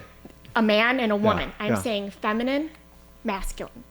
Now, because we are heading into a new phase, a new era, I do believe it's going to be more feminine, and I do believe females are going to be creating more. In the past, maybe not, because it has been very masculine dominated. But again, if the masculine is intellect and the intellect is based off the past, then feminine is future, and that's imagination, that's creation, then the future is feminine in that, again, I'm not saying male or female, but I do say that there's going to be more room for a female. What do you think? Do you think that's going to be good for society, though? Because society runs in a masculine way, and if you start to bring too much feminine in there, society's going to tank. I don't know how much. I think it's going to be a woman who has male characteristics, but can also be feminine at times. Mm-hmm. Absolutely. You know, when Hillary ran, and everyone was like, "Oh my God, she's going to get her period and hit the war button and send a freaking nuke," we're all like, "What?" But we have so many men who can't get off their laurels, who can't hit that feminine side, so they're going 100% Wolf of Wall Street. Yep. And we need that, you know, they don't have strong enough wives behind them. I know this is something we were talking about before, but I went to a Native American college to learn religious studies because I grew up a Christian, and I was like, how do I know they're not bullshitting me? Right. So I went to a Native American school to learn Christianity through historical pretense, and let me tell you, that was dang. But what they would say is, we are a matriarchal society because we have all the guys stand out front because they have all the confidence and the aggression. But why do you think their women stand behind them? So they can tell them what to do. Yeah. Because they needed both of those things. And that's why we fucking dominated them and put them on reservations, because that's why, because they were fucking listening to dumb women. About the best Jeepers. They're talking about the best tribes that's why they're on reservations. Yeah, they haven't survived. They're living on fucking government money. You know what else is very matriarchal, and it gets confused, is Islam is like that. Yeah. Islam starts with the religion of Ishtar, the praising of Ishtar. So it's a very matriarchal religion. The main person in that is not Muhammad, it's Khadijah. And then it's Fatima. It's always interesting to me how people think, because of Wahhabism, that it's all about this male dominated. It's all about this hodgepodge where the woman has the same authority as the man. The man is just the dominant one. He's the presence. Yeah, he is the presence. In Muhammad, Khadijah is the one who tells him, go to Waraka, my cousin, and learn about God, learn about Allah. She stays in the cave. It is Muhammad he can't marry her until she's like, you got to go do this. She is the force. It is Fatima who he loves, who Muhammad loves. It is Fatima who ends up becoming the Black Madonna figure that they all claim. And then even in Mexican culture, they took this Catholicism ended up absorbing some of these ideas of Fatima, because you see it with Hispanic people. They have the name Fatima. I don't know where they got that from. But either way, you have this. That is a matriarchal religion, and it's very interesting how people think that it's something different. I remember in the '60s, the Shah, because it's the version of Shia Islam versus Sunni. They have a version where they're like, yo, the women are not. They're not beneath us. Their strength is in the home. Their strength is is behind us, like you just said. Their strength is behind us. True. We are strong in front of them. They lead from behind. They take care of our kids, the future. So if they don't do that, we're not gonna do it. But I remember that's what the suffrage movement failed to, because the anti-suffragettes were saying the same thing, that if the women start voting, they're going to become more like men, and socialism is going to run rampant. Yep, that's maybe the future is female, because we're all going to go home.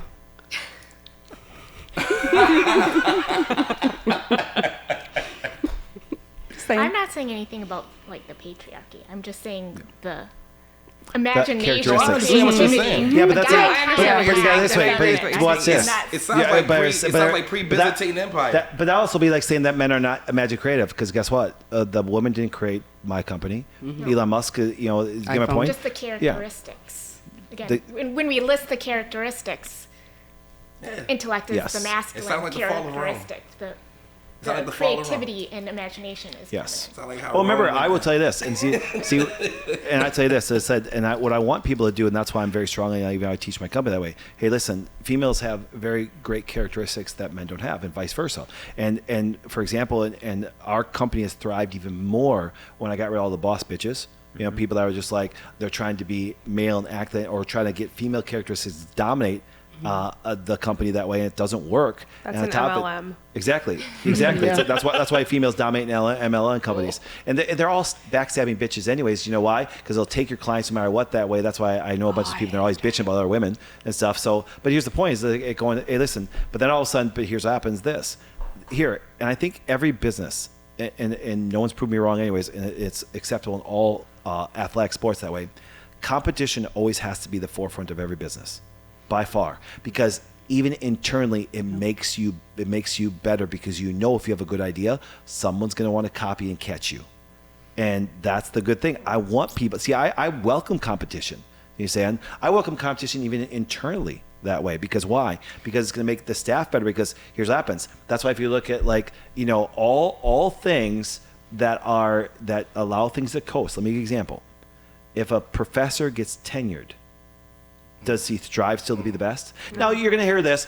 Oh, this professor, exception, not the rule. Right. Do you understand? Anytime that you give security, I don't mean this in a negative way. And that's going to sound really weird. I watch this. This is going to sound funny. And ladies, I'm going to flip it on both sides, so I'm an equal opportunity pisser offer. Here we go. Okay? You get a Christian couple gets married. We're married by God. We're going to be married forever. If that woman doesn't realize, and especially if that man develops a lot of value and becomes something, a lot of women want him regardless if he's married or not. If that woman doesn't take that seriously, guess what happened? She'll lose him. Well, we're married. And I watch Christian women go, well, we're married by God, so it's going to go that way. Vice versa. If you don't think, for example, if you don't think that your wife was, that other guys don't want to date her, or other guys don't want to marry her, you are living in a fantasy world. You better be a heck of a man. Otherwise, guess what happens? Competition in every realm always has the individual going, listen, in Bear, I tell the people this. I wake up every morning and go, people are going to want to compete even for my employees.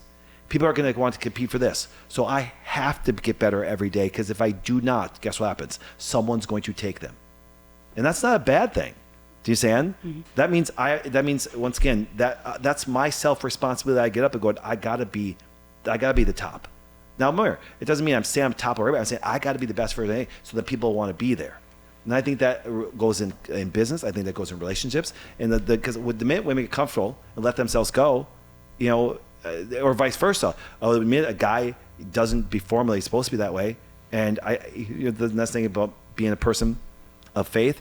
I listen to women complain, going, man, he used to be more driven, he got fat, you got all stuff of this, and both sexes say this, I didn't sign up for that, and I didn't marry that person. You know what I'm saying? But we're Christian. You know what I'm saying? And you wonder why, he or she has interest in somebody else. Do you understand? That's like we had this conversation on things this. It's like people are like going, men are like, the question was, it was about, well, should women initiate sex? Because men are like, women shouldn't initiate sex so I can feel wanted. Dude, when you're top G, fucking a lot of people want you. You're saying? You're a G, like going, dude, I get it. You're saying? Where is Queen? Yeah, where's Queen today? I expected to see her again. No, because my point on that? Yeah. If you have that kind of mindset, and Durham, that mindset, I'm not putting somebody else, I'm saying, listen, that's my mindset, so therefore, I want to be, so now when I go to put out any product, and myself included, guess what happens? I can't be a piece of shit. I can't, because Kelly's not going to give up a career of owning a business and come work here, because you can fool people for a short time. Right. I can sit there and say, this is a great culture, this, and they come here and go, fuck that, you lied. Spot on. When I came in here for my interview, I was interviewed by 5 or 6 people, and I can guarantee I interviewed them a hell of a lot more than they interviewed me. I'm coming in here deciding whether I wanted to come. And yes, I looked on site, and it was almost like the standard. Okay, this is who we are.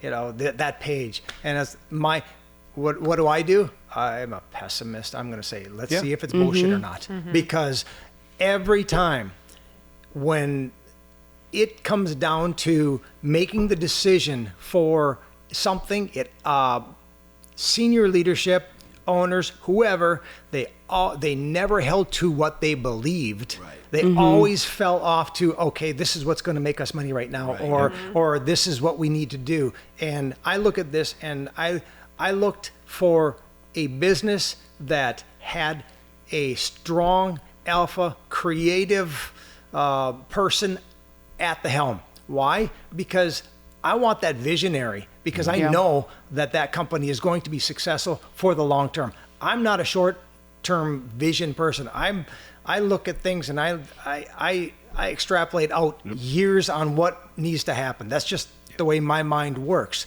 So I look at that, and I come in and I see competition from everyone, but I also see support. So that's hugely important. So you have that competition. I tell people, I'm not competitive.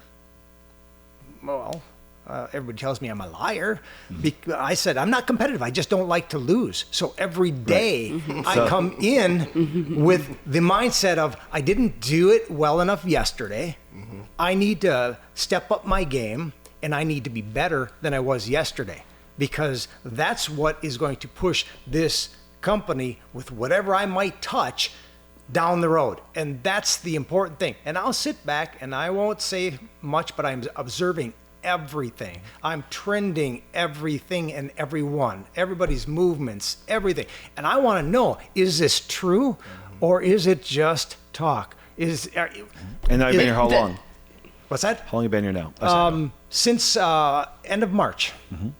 And what have you come up? What's your conclusion so far? My conclusion so far is, let me just jump back a little bit. Okay. Second week I'm here, I hear from my conversations, because I'm probing and talking to people, and I'm looking at, okay, what is the culture of the company? Oh, there was a purge. And it's like, okay. So What is the purge? I'm a bunch of people. I'm a factual person, so it's like, you know what? I don't know the facts. It can be good or it can be bad. It could be hugely terrible culture.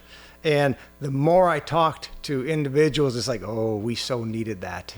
We so needed that. So me coming here and assessing everyone all the time, we have this incredible culture here that is driven, and it has all types of different characteristics. And you know what? I'm kind of a black sheep here because I'm just a numbers dude. That's all I do. It's just all I think about, and I can extrapolate these things to what it needs to be. But I trust my view of what is happening, of everything. It's like, I watched the podcast with Lawrence on it. It's like, cool dude. I like his attitude. That's what we have here, is that attitude. Dana comes in, like, wow, she's got opinions. This is cool. This is cool. Well reasoned, articulate, and it fits what we need to do to be successcul. You were gonna say something. Yeah, you want to know something funny, Kelly? I drug my feet coming in the door. I drug my feet. Oh, did you? I was like, no, I'm not gonna be there. No, Really? that's insane. I told no like 1,000 times.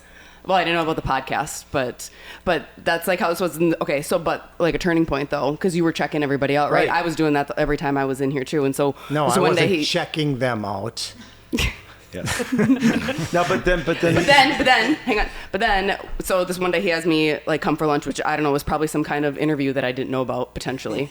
And then you showed me around, the building and everything. And the thing that stuck out the most that day is that we like had our food, and then you guys had just had this dessert night or something like that. So there's desserts left in the kitchen. I can still remember it and exactly how it was walking into that kitchen and how the joy was so incredibly palpable. Yeah. And I couldn't actually believe that, because just, I don't know what kind of corporate culture is ever like that. Yeah. That just always really, really stuck with me. Right. And then anytime I came back, I was like, hot damn, these people are actually nice and shit. Like, and they're fun, and I can like talk like a normal person to all of them, and now I'm not insane for what I think anymore every time I walk in. And then hold up. But then see, I still like kind of drug my feet for a little while, and then it was like, no, you're gonna have an office here. And I'm like, no, I'm not. No, I'm not. He's like, yeah, you're gonna have an office. And I'm like, nope. 2 doors down. Nope, I'm not. And then he's like, well, if you want, you can come to this one meeting. And I'm like, fine, whatever. I'm free during that time, so I'll come. And then I've been to every one since, and now I have an office and an email. See? And the email. And then she started to realize she's like, I schedule meetings you know myself. something? She's like, you've done this to a lot of people. They'll say, you'll be here in 6 months. And I I'm look like, at a person like, I was like, Travis, nope. I tell, because I look at her and go, no, you need part I of was our very team. adamant, no. Aaron, I say, Aaron, you're moving back from Texas. No joke, she's sitting right there. I've heard that story I'm like, too. You're moving back from Yeah. Texas. I'm not It moving to does Texas. The weather sucks. apparently I'll see you in 6 months. And stuff like that. And guess what happens? 4 months later, she moved from Texas and stuff like that. And it's a funny story He about was Aaron smart, though, too. because he got me to do something Yeah. that I was willing to do, not the thing I thought he wanted me to do. Yep. And it's kind of cool. And then speaking of Aaron, you're like, man, Aaron Walton's pretty awesome. I know. And then she's like being friends. And then there's great friendships that happen that way because You guys, if you don't think I'm all in on this place, a day before Aaron's daughter got married, I went to her house and put eyelashes on her eyes. yes. So if that doesn't show the dedication around here, I But don't know then, what but will. then I also like, and we're gonna come to you, Nicole. Yeah. But I also like this. I love when the spouses show up and go to the gym together. I like when the kids come out and hang out here. They bring the kids here, stuff like that. Because why? It's like I want a place where people can just come. I'm like, listen, I have areas throughout the office. Go watch a movie. Go in the office. Do this. Go in and grab a thing. Grab food. Grab a Zevia. Grab something that way. Hang out. Check out that way. It's I designed it that way because once again, if you look at it this way, we have several big parts of our life. We have sleep, work, and family time. Do you understand? Well, what if you have a place you can do it all? You understand? Not a joke. It has become that for me. Yeah. Because I'm here early. Yeah, so am I. I'm here late. And we got great coffee, and we're making we sit by the coffee machine, we Right. chat for a little bit, and just have a great time, and then we work hard, and we play hard. So that's always right. been my motto that way. And that was interesting. You say that because you had said that early when I got here. We work hard and we play hard. Again, another one of those bullshit comments that I've heard before. And it's like, no, you just want me to work 80, 90 hours a week, and then I can go play at home when I'm trying to sleep. No, that's not the way it is. Not once have I ever been told actually when to come in or when to leave. This is what we do. Yeah. This is what we need, and it doesn't feel like we have to do it. That's the beauty of it. I mean, I liked working for myself. I like working here more. Yep. Well, remember, people of growth. When you give people, when you actually, like you talked about last at the podcast, you said, "What do you do with all your time?"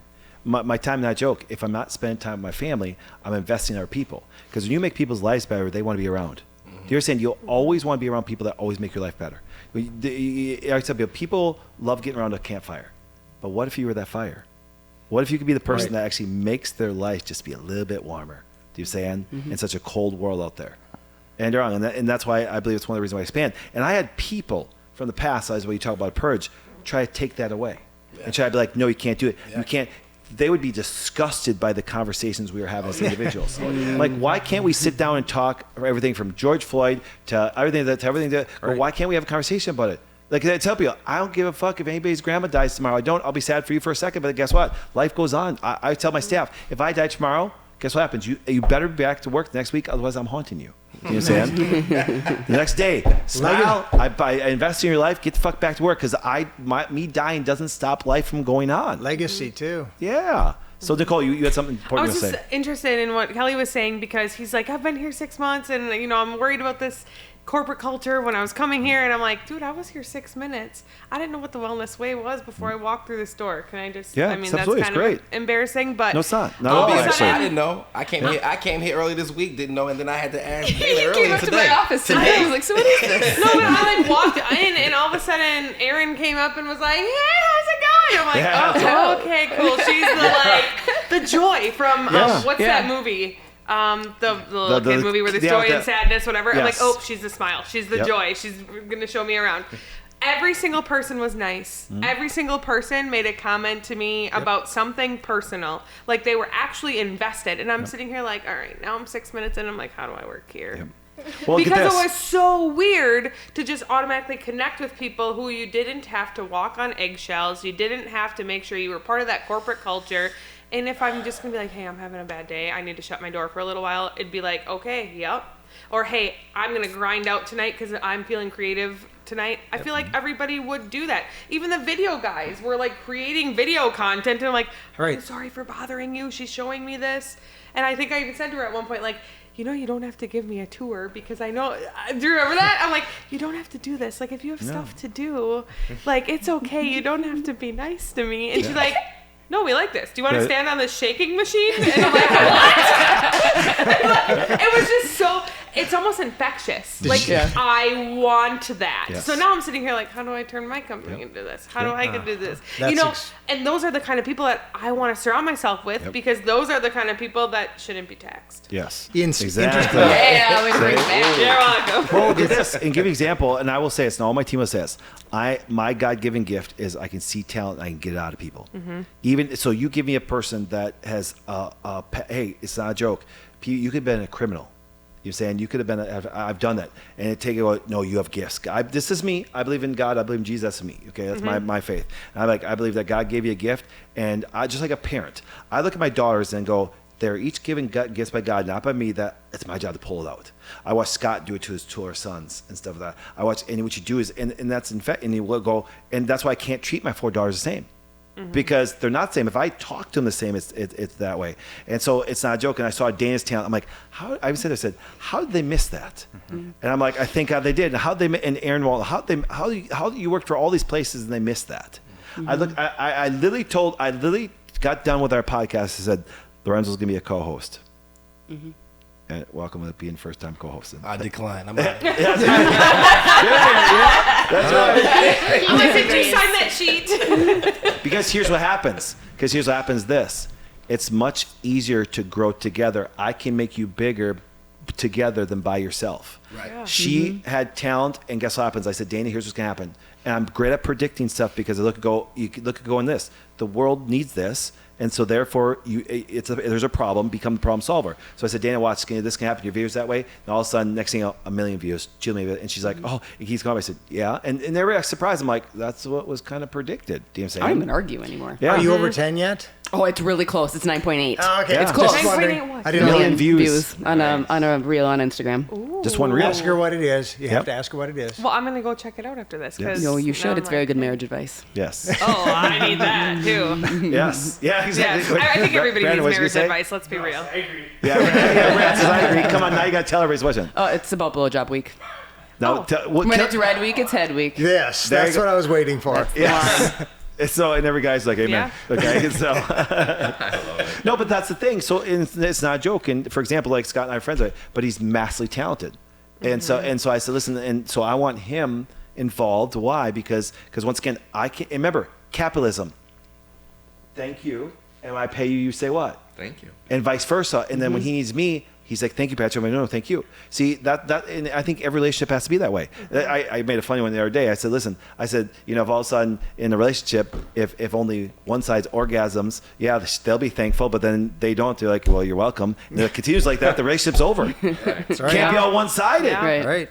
It doesn't matter. And that's what I said. So capitalism is like, hey, listen, Mel, thank you for your service. And then they pay you. And what do you say back to them? You don't say you're welcome. You say what? Thank you. That's the point. It's win-win. You know what I'm saying? And I think, and so as being a CEO of a massive company, it can't be everything benefits me. There's no win-win. So to say that I should be taxed more for penalty of taking a company and trying to have wonderful high pay, great culture, and things like that. I mean, why? I mean, shouldn't the people that are just taking for people be taxed more? Get them punished, and it said no punishment. It's because the consequence going, that's bad behavior. They'll fix their behavior real quick. Yes. That's Yeah. what You were gonna say happens. something. Yeah.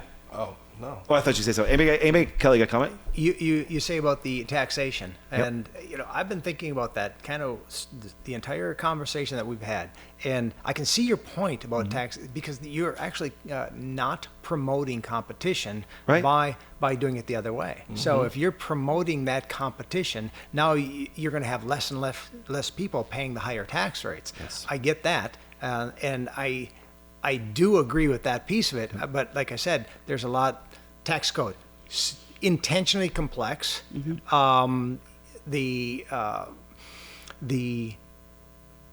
The reasoning that it's made intentionally not transparent.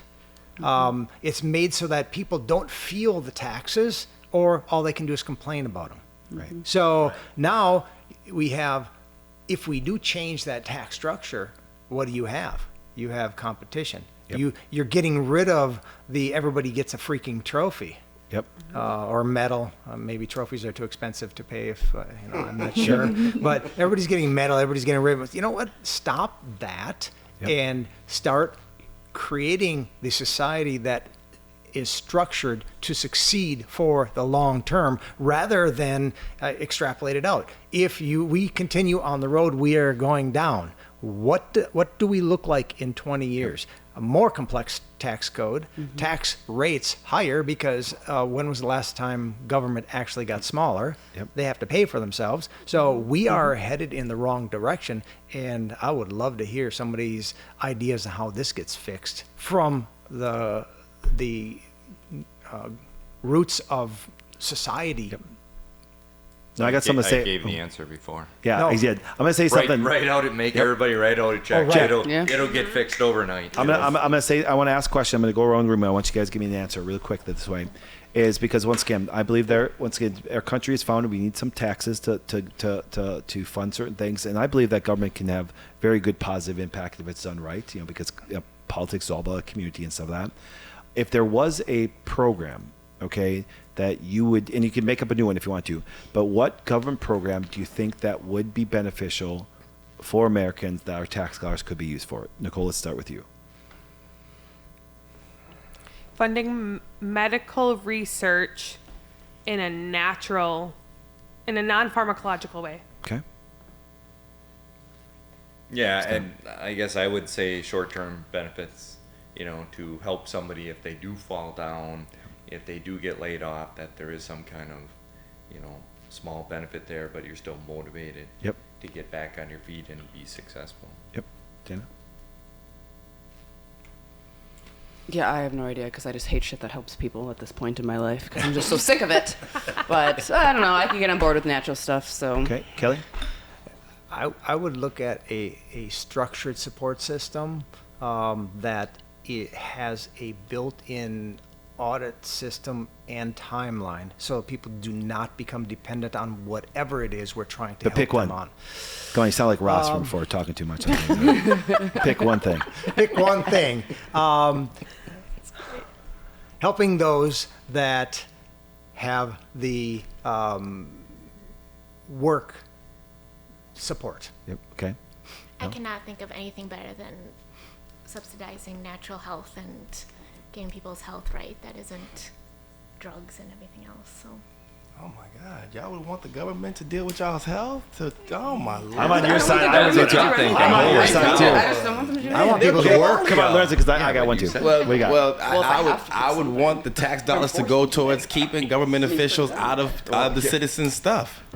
Well, you said where's the tax dollars going? You didn't say who was running it. You didn't say the No, government was just pick running one. it, correct? Pick a program. If you could pick one program. I'm going to create a program that says this is a campaign to keep the government out of people's shit. Just There you go. Let's All right, there you go. We are Where do going I to sign fund up? this. Finding the loopholes.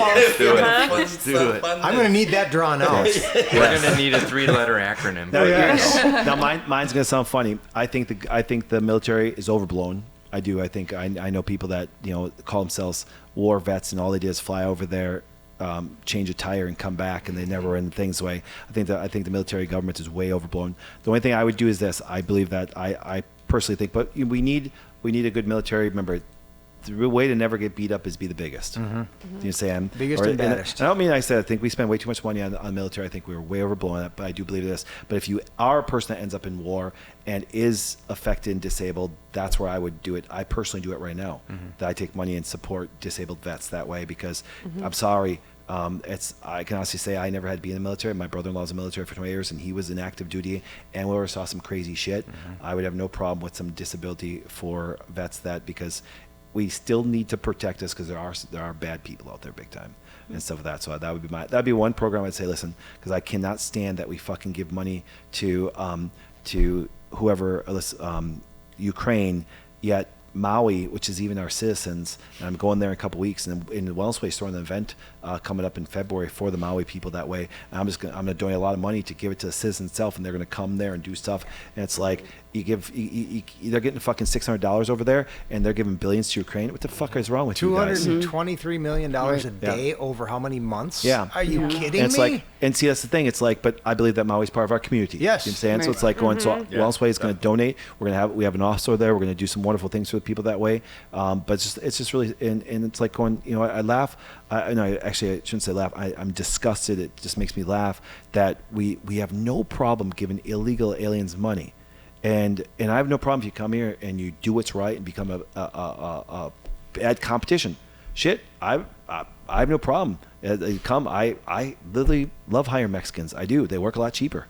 You understand? Capitalism. They say, "Here's my price." I shake my hands. They just work cheaper than everybody else. So I'll take the competition for cost and hard. Yep. And so I said, and the idea is this. So, but then once again, a disabled vet is who did go over and just didn't walk over. I know a lot of military people like, I was in the Iraq War. What'd you do? Well, I went over there and I did. Am I going? So you didn't have anything besides go over there and stuff like that? No, no. And you want us to feel like and sit there and salute you? I'm like, going, so dude, you sat there for the pay and you signed up. Do you know what I'm saying? And but I do know people that have lost limbs and things like that. It's like going. That would be me. I will never give money to a fucking church ever. As they spend money on piss poor things that way. But I'll give it to a vet that guess what happens needs to be support and stuff like that because we need to be able to have good defenses that way. So that's just I was thinking going and believe that and that's actually one of the reasons why the federal government is supposed to have certain tax dollars is to do that. You know what I'm saying? Now. I said, never mind, I got one. You know how I always talk about how we got to, get the people who are causing all the trouble and we put them in the guillotine and we chop their heads off and put their heads on stake and we put them in the White House lawn. Yeah. When we chop their heads off, that needs to be pay-per-view. Yes. And then that nice little program is given to all the traffic kids that those people have. I'd love that. You know what? Boom. That's my program. I remember. So you know what? I remember when I was getting my degree in criminal justice. I remember this. I was getting my degree in criminal justice and this question came up. And I said, I have an excellent plan. This is the plan. I said, we should take the money, fund schools through NASA, right? And NASA will create little astronauts and we'll put them in like urban areas and rural areas, right? It'll be like the NASA, school for like kindergartners, right? And all the way to 8th grade. Then they go to high school, then they go to NASA college. But wait, then NASA will invest in prisons. And then what NASA will do is take hardened criminals, murderers, sexual assaulters, rapists, all of that, and they will shoot their asses into space as satellites. That will be the punishment. The government will fund sending, because why are we spending money on all of this material when we have these fucktards right here and they're not contributing to society, they don't want to contribute to society. So they could just be a satellite. So we force you to contribute to society. You will contribute. Now we're going to know what's going on Pluto. We're going to shoot your dumb ass up there. Yeah, but dude, there's politicians already are already space travelers because they're up Uranus all the time. Send them too. You know what I'm saying? I feel like they're probing us all the time. I could not guess where you were going with that one. Shoot them right to Pluto. Shoot them right to the next galaxy, and then they have like a little camera on them, and then we just watch them. And then, like someone said, "What if they explode?" I said, "Great, attach a camera to each part that you think will explode." Now you have 1,000 satellites. There you go. And a little like wiper on it to wipe all the blood out. To wipe out the blood. Because if they don't want to contribute to society, we shouldn't pay for them to sit in jail and just live and get 3 hots in the cot. And for some of them, this is the best situation. Hell, I get to be gay in here and nobody knows. So I get to have sex and have a homosexual relationship and still have a heterosexual relationship with a woman on the outside. Mm-hmm. I get to bring in contraband. Nothing. I get to get high if I want to. My buddy can come through and smoke a vape and blow it. I just saw this shit today. You can blow it through the damn through phone tunnel. Now I'm smoking the vape too. Nah, man. Why are we paying for you to have a good time in jail? And you are supposed to be here to rehabilitate, but you in here learn how to be a better criminal. You know what? I got a solution. When you go for trial, the judge should say, all right, have you learned anything? And when you say, man, I don't give no fuck, that's great. I'm glad you don't give a fuck because you will start giving a fuck today. Because what's going to happen is your name is no longer Gary Johnson. It is now number 9780223TTS. You are now a satellite. In 30 days, we don't need to feed you. We don't need to do anything with you. Because at this point in time, you are now property of NASA. So NASA's going to take you to the NASA jail. and you will sit there where they will get you ready for satellite orbit. Oh my God. Let's do it. I will donate. That is well I will thought contribute out. the first donation that way. That's the funny part. And that was the reason it's for the almost kids. scary how well I thought know. out it Yeah, is. yeah. You see, I had the kids involved too. Mine was That's right. really The kids are simpler. learning. You see, I got I the know. kids involved too because we're going to help build the schools to start getting these children into this program so they can That's what I become. like. And then they know at an early It's gonna age scare the not shit to out be of an them. idiot Yeah, when it's they're gonna older. scare the They shit out of throw them. it into Scared savage. straight. That's why I said the urban community and the rural area. You start where the crime is the most. Those black kids will learn real quick. I ain't trying to be no damn satellite. That's right. If you hate the government that much, get your ass out there and do the right things, and you don't have to deal with us ever again. That's right. Mommy, I shot someone in the air today. Your ass for to be a satellite. Satellite. That needs to be a T-shirt. Your ass gonna be a satellite. That's right. New T-shirts coming out. Yeah. Yeah. Hey, do you know we got IDP podcast shirts now? Oh, do we? Yeah, they Oh, I came got in. one. They came in, right? Yeah. Oh, look at this. Bring it over here. Oh, Come on. God. Get over here. It's like You a could've- you shirt could've- gun. Yes. Extra large. Oh, it's for me. There we go. What That's- size is it? It's Larry's size. Yeah, it does look like it's Larry's. If it was Dana size, There I you go. would Want to have sit at snatched the it already. table? Ooh. Nice. That's awesome. Fantastic. Thank And, you. and remember, we get good quality shirts, not I know, these I can crappy tell. ones. I can and They tell stuff. are from good looking from quality, here. I yeah. know. Yes. I feel love. You guys' shirts are my favorite T-shirts. Nice. I feel love. Next I haven't time- felt this way in a week. There you go. So that's Queen got it for you. Yeah. It's like, Since you were was here watching for that. football with Queen. Nice to see you again that way. Come visit again. Queen, get your butt signed up for the podcast. We love Yeah. discussions. So. Oh, man. This was a lot of fun today. I know. This was a lot of fun. You're saying all the great Over discussions. 2 hours, you only did one. I know, but we're gonna talk for a little bit more. We can't go to the second one because we'll be here for 4 hours tonight and stuff like that. So Is that bad? And, Yeah, and, no, and it's you, not. and you know we can't do that because tonight is a football night. it is. All right. Yeah. Who's playing? Yeah. Thursday. 3 hours, baby. That's right. That's Are we gonna Or go sorry, Are we it's gonna watch Tuesday. it? I just No, let the wait. secret Now, out. if that we were hanging recording. out and you watch a football game, it's different because now what happens? There's an investment in time for a relationship that Yes. way. That can I would never sit and watch it alone. It'd be a waste of time. I'd rather. I refuse to watch Yeah. a football game with you. I will only watch a football game separate from you and then talk No. about it afterwards. That's right. Oh, well, you can inform me what happened because I'm gonna in that 3 hours I'm gonna make a fucking $1 million and you'll be like, Doc, with that private jet, can I jump on? They're like, yes, absolutely. Well, You guys can just sit on FaceTime Sam. and watch the game together. That's Yeah, right. there you go. We should do that. We should like look at each other and I right. should tell you like this just happened. That's right. Then Touchdown. Doc Somebody's said, I don't give a And shit. I'll be You're like, like, I'll be I like, can't. Larry, my bank account just went up $100,000 during that play. Okay, good, Awesome. good. We both won. Yeah, that's right. Win-win. So, any of your comments on stuff that we talk? Anything? So, any of your comments and stuff? So, it's been a great discussion. Mel, you've been a little quiet lately. What you got for us? Yeah, this is the one topic I know absolutely nothing about, so I'm really glad we did this What? one. Astronauts? Yes. NASA, taxes. Yes. Well, no, but you're a business owner, so you understand taxes. No, remember my first statement how I I know. don't know anything about taxes and I got You do screwed now, over? though. Yeah, screw it. Yeah. You learn really quickly. No. Pain causes you to learn really quickly. Yes. You learn really quick. Yes, Sam? Motivation. Yeah. You know But, something more because of that pain. You know not to use that CPA anymore. You know to use a different one. Yeah. Absolutely. But I think that's why it's like since my little girls were young, I taught them about money. Do you understand? You need to, because once again is, and the nice thing is this, I can honestly tell you this, and then there, Kelly knows it, Dane knows it, Scott, I'm a very open book. I have no problem when I purge people. I purged some people out of my financial department. If I ever did anything wrong, they could have turned me into IRS, things like that. I was very always meticulous about paying my taxes the way I'm supposed to. But also I at least can afford to hire people to go, hey, listen, no joke. I literally was trying to make a $2 million deal today. So once again, if I buy another nice chunk of real estate, I can now depreciate. So if I had to pay an extra $200,000, that now stays in my pocket. But as Brandon knows and everybody knows that way, I'm like going, well, wait, now I can hire about 10 more people. You know what I'm saying? Not 200,000, but I can hire 10 more people. I can invest more. I can give more raises. I can do more things like this. So yeah, I always tell people I'm good for the economy because I do like to spend and stuff like that. So, just the nature. That's why I laugh when people say, rich people sit with their money, all stuff. Actually, notice something? A rich person would never leave money in a bank. You'd lose money just based on inflation. Right. Money, it's really funny. It's, that's why it's called cash flow. It's got to constantly flow. And if you want to make money, just get in the way of the flow. It's that simple. It really is. Money's I'm just energy. That's it. And it's always moving. It's never static and stuff. And a rich person would never leave his money static. You know why? Because just by inflation alone, if it's sat in a bank, you're going to actually lose money. You understand? So, and I invest in two things. Number one, I invest in people. And number two, I invest in property. and stuff. So and people is always the greatest return.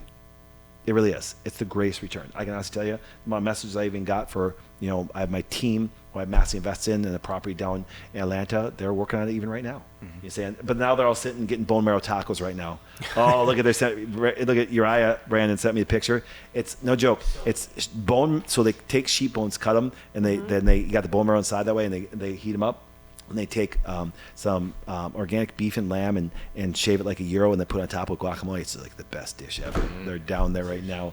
So it's like, healthy dish, but then you get the bone marrow inside. It's so healthy for you. It's amazing. So I'm like going, now I'm hungry and we're fasting, Brandon. So, but no, so plenty about it. And the funny is this, is what I feel bad for, and I mean this sincerely, is my generation actually has advantages.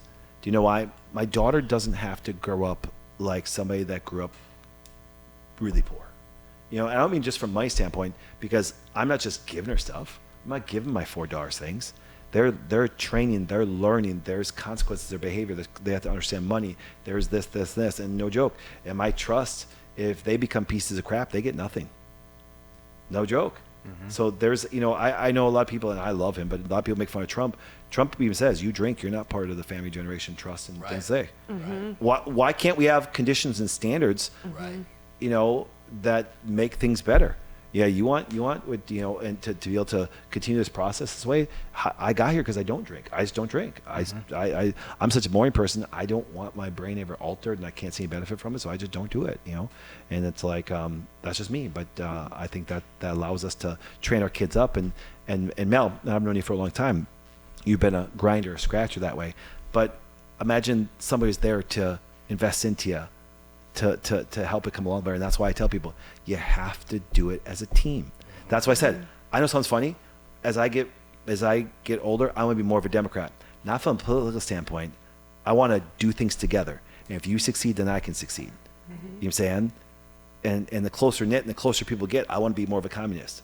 I want to help take care of you. You know what I'm saying? And that's true community to me. You know what I'm saying? I want all the people that work with me in my life to succeed on every level. And Kelly came from business and I try to build a culture. And you'd be surprised. You'd be surprised how I got that pushback like that, though, even from people internally. But you know why? And here's why I figured this out the other day. It wasn't because they didn't love the benefit what I was creating. They didn't like that other people got that benefit. They want it more for themselves. Do you understand? And believe it or not, I personally believe this. Things are abundant. Mm-hmm. Here, watch this. Scott, got a simple question for you, and I know the answer. And how many kids do you have, Nicole? 3. Okay, here's what happens. When you had the first one, I remember this. I remember when Faith was born. I was like, how can I love anything out more than this? I don't even want to have a second kid. You know why? I just won't be able to love it like I love Faith. You see all of us parents laugh a little bit. You're going, that second one comes along and go, I love that one too. Yeah. You know what I'm saying? And that's what I said. So when another person comes into my life, and so it's funny. So Kelly came in my life. Kelly comes close to me that way. It doesn't take away. It's from Scott being close to me for a long time. It doesn't take away from Brandon. You just have more to give. Do you know what I'm saying? Mm-hmm. Now I do believe. Is it the Arthur rule? Was you talk about the Dunbar's? Dunbar's rules. I do believe that there's an element, and that's why if you're a CEO of a company, you really have to have a certain amount of people that you can only deal with because they got to have their teams and vice versa. It's almost like a pyramid scheme, really, because there's no way when I have 1,000 employees compared to 400 now. When I have 1,000 employees, I can't love them the way I can love their, you know what I'm saying? But I can create the people that create that love for them that way. So, just some thoughts. You're like a grandpa. What's that? You're like a grandpa. I'm like the coolest fucking grandpa ever. I know. Just saying, Pops. Yeah, I don't mind it. Dr. Mitch nicknamed me around the golf course Pops. I don't mind Pops. Yeah. I'm like, cool, I'll be Pops to everybody that way. Yeah. You know what I'm saying? So it's like, but on the flip side, I know it sounds funny because I sound good this way, but on the flip side, you're not in my community. I give 2 shits about you. I don't give a shit about the kids that died in Africa. I know it sounds harsh, but none of you guys do either because you wouldn't be running and giving your money to it that way. And so that, but I will give, but somebody that's in my circle, and they need help, fuck the government to help them. You help them. You should help them. My mom, something's up, needs money, you help her. You know what I'm saying? I mean, I'm talking myself. You know what I'm saying? My sister, my stuff like this. Now, yes, is there parameters and boundaries? If it was bad behavior, if my dad was a gambler, which he's not, if my dad was a gambler and pissed away all his money, I'm not going to fucking keep him feed the money. Right. You know what I'm saying? But I'm the first one to kick his ass. So, and I think that companies, I think that people can be there, and I don't think it has anything to do with blood, because you guys all know family members you guys can't stand. Do you stand or can't stand you? You know, That's usually the case. yeah, yeah. And Dana and I were kind of going over some topics the other day, and I want to talk about this now in the next podcast. But I do welcome all you guys back. It's been extremely fun and stuff of that. But you know, it's really funny.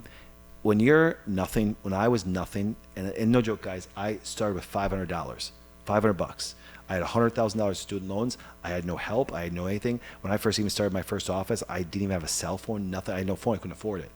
And people love the story as they saw me grow.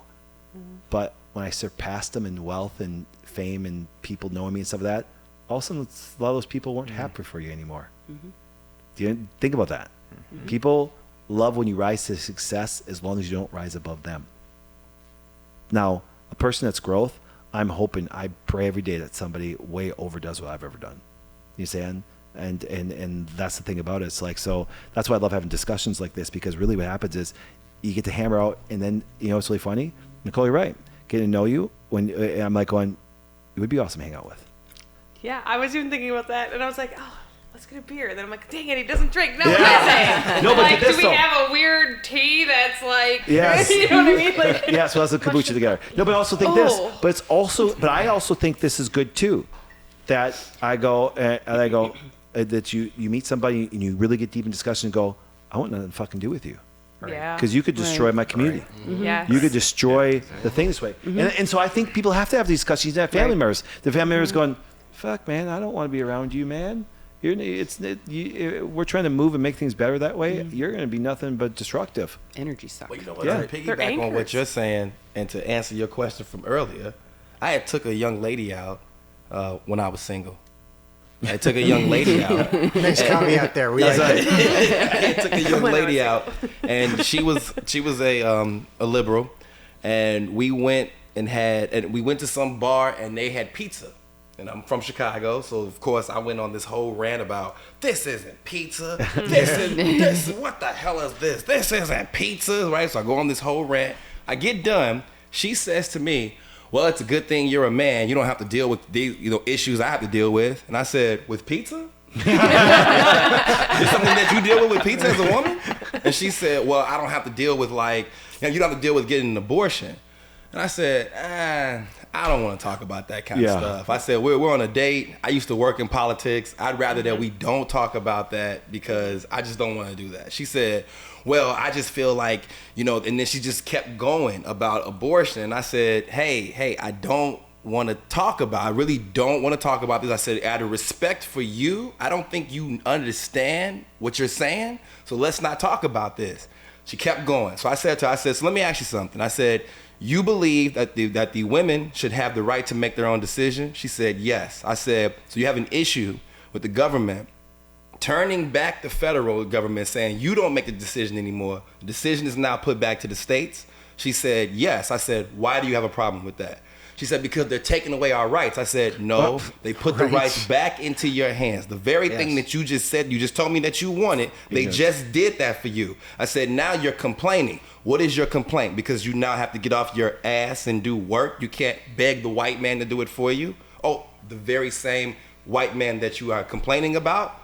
And then she said, I don't want to talk about this. I said, I said that to your ass a long time ago. It's pizza. I said, now I don't want to talk to you about anything. Get the fuck up and leave. I'm going to have a pizza by myself. That's right. Exactly. And she sat there and she said, I'm not leaving. I said, then you're going to sit there and watch me eat a pizza, but you're going to sit there and fucking And you don't touch my damn pizza either because I'm not paying for that. To me. I said, you're going to sit there in silence, or you can admire me and tell me how beautiful I look eating this pizza. And so she got up and like, you're an asshole. I said, that's what I was telling you. That's right. See? You just sat and wait so you can leave on your own accord. You don't want to leave because I told you to. Right. Yep. That's what it was. But to answer your question, it's hard. Yes. Right? Yes. And it gets harder even when I talk to my own race, because then it becomes about, well, where are you from? I'm from the suburbs. Oh, you don't understand what it's like to be from the hood. And it's like, well, I mean, I wasn't always this guy.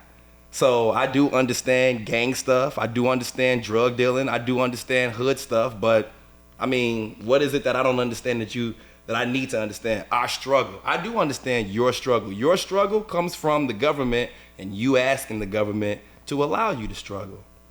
Your struggle comes from you being African American and buying into African American leadership who wants you to struggle.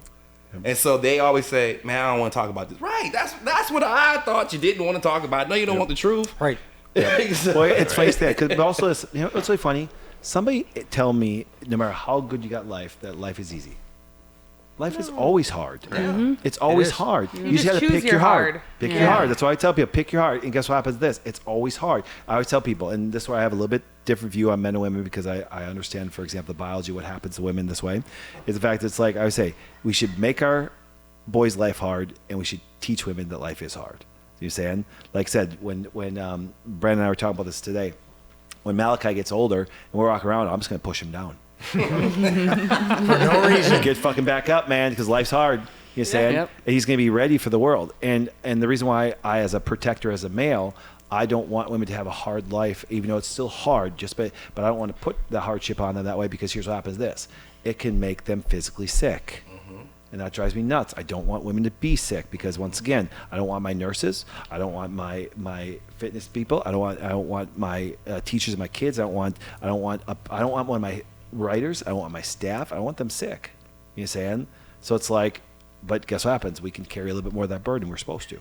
And feminists hate when I say, I'm like, I'm trying to help, I'm trying to protect you and stuff like that. So yeah, it's well said. And that's really, if you think about it, we have to teach our young boys that. Yep. My grandsons, I will take them, only them, not my granddaughters, Yep. only them. They will come with me, and they have to work at my pace. Yep. Yes. And they do it, and they know that I will not be nice to them. Yes. They will work their asses off, and they know that they'll get credit for what they do. And I tell them, you know what? You need to learn this, because life is hard. It's not a question of whether something is going to happen bad in your life. Yep. It's a question of when and how you are able to respond to it. Yep. If you were brought up and everything's given to you and you take it easy, guess what? You're not going to be able to respond. Now watch this, and we're gonna get some final thoughts on this. But I'm gonna call these two women out, because I know them quite well. Two fitness girls here. Okay. Yeah, not me. Here's what happens. This. I'm the pizza I've girl. yelled at. I'm the pizza girl. Sorry, y'all. I've yelled at both of them. You know why? Because the stress is physical, stress is mental, and stress can be chemical. We can eat bad things to stress our body. But here's what happens. This. Women that exercise a lot can mess up their hormones and mess up their cycle and stuff like that. And that's just putting a physical stress on it. Now, Mary, you need to work out. It's important that way. But you can push too hard, because the stress you can just even push out in a body, in a woman's body can have it. If us guys work out, and Kelly, I see you back there, is just dripping sweat that way, your body gets stronger. You know what I'm saying? Now, once again, that's why women have to have a little more balance to the stressors compared to men. Men are meant to physically even handle it more that way, because you don't mess up your hormones, you make them better. These girls, I'm like, girls, I've seen your labs, seen your stuff, cycles. You haven't. You're what? I know yourself. You know what I'm saying? She's trying to argue with you, but she she's can't. not doing a very good job of it. Well, he also hasn't stopped talking. I want to Yes. point this out. Since when does that matter? Yes. But no. So she's just trying to make her cycle go longer. Do you understand? It's like that's what happens. They say, because you push. And it's fine how it is. No, it's not. Yes, it is. It's like it's the proper number of days now. now, because you ate more protein and Yes, stuff like I that. know. I'm yelling at people. I'm not denying that. It's because I started eating a lot more protein. Yes. And my example is this, though, And your is husband the stress. appreciates it. Yes. He does. And Yes, so he does. I'm trying to keep women healthy. I'm trying to keep them good, and so that's why I talk about the stress aspect. So You need to talk to Queen, because Yeah. she was having. You came up, we were in bed, like we Whoa. were talking about. No details. It's a bald head, isn't it? That's right. It's a bald head. That's right. Yeah, that's why. The above average one. Okay. but she was having some stress, and I said, "Do you not remember what he said? He said, you got to stop doing this shit because you're making yourself sick." Yeah. And then she was like, "I didn't listen to him. I was too busy listening to you." I said, "You didn't listen to shit I was saying." But Yes. you did come up, and we were talking about that, because she is dealing with some stress, and I told her, I was like, "You don't need to do that." Right. Yeah. Right. That's how we actually met. Yep. It was one of my clients. Yep. What is one of your clients? Yep. And you're like, she's sick. Yep. She's too lean. And so Yeah. I came in and I got stuff done, and I started my own business, and Yep. then like made all of my workouts based on the Based on stuff we cycle taught you. and I incorporate the energy and the emotions, and I kind Yep. of have that whole flow with them. And Yep. And you've seen success with the other women that you're taking care of, right? Absolutely. See, that's the point. That's the thing about it. It's like going and having those discussions. And fitness women get then really pissed off at me. I'm like, I need to work out every day. I'm not saying don't work out every day. I'm saying how you work out, because you can't work out the same every day. We can. And so there's differences between men and women on that stuff. So that being said, like I said, it's just fun discussion today, like crazy. So A lot of fun. now we're gonna do is this. I always love people's final thoughts and stuff like that. So Nicole, we're gonna start with you. Any final thoughts? Anything that you didn't get to say? It's the time to say it. She wrote a book. So this is the thing is I'm pretty sure I have ADHD, and all the surgeons I work with, you guys can all attest, they ask me, how much meds are you on? And I'm like, I'm not on any. Nice. So I have to write things down, or I absolutely it's forgot, great. instantaneously. So final thoughts, Nicole. What you got for us? I don't know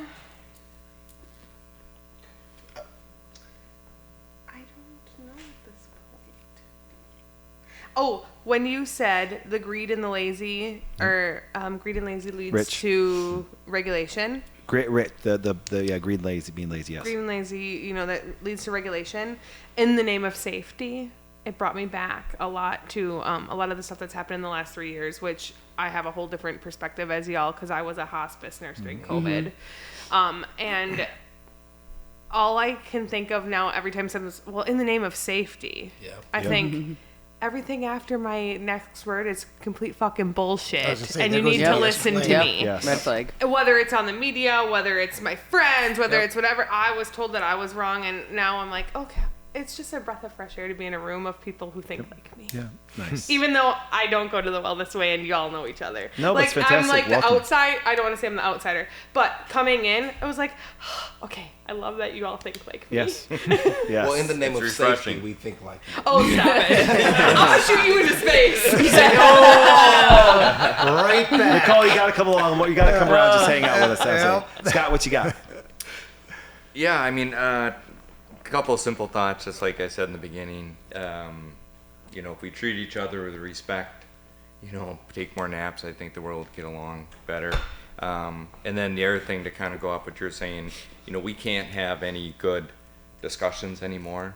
And it really comes down to is, half the people, and here again, it doesn't matter what side you're on, has been brainwashed to think one way. So we can't, everybody says, oh, because I don't believe you, it's disinformation. But at the end of the day, just because we have different beliefs, it used to be we could come together and meet in the middle somewhere.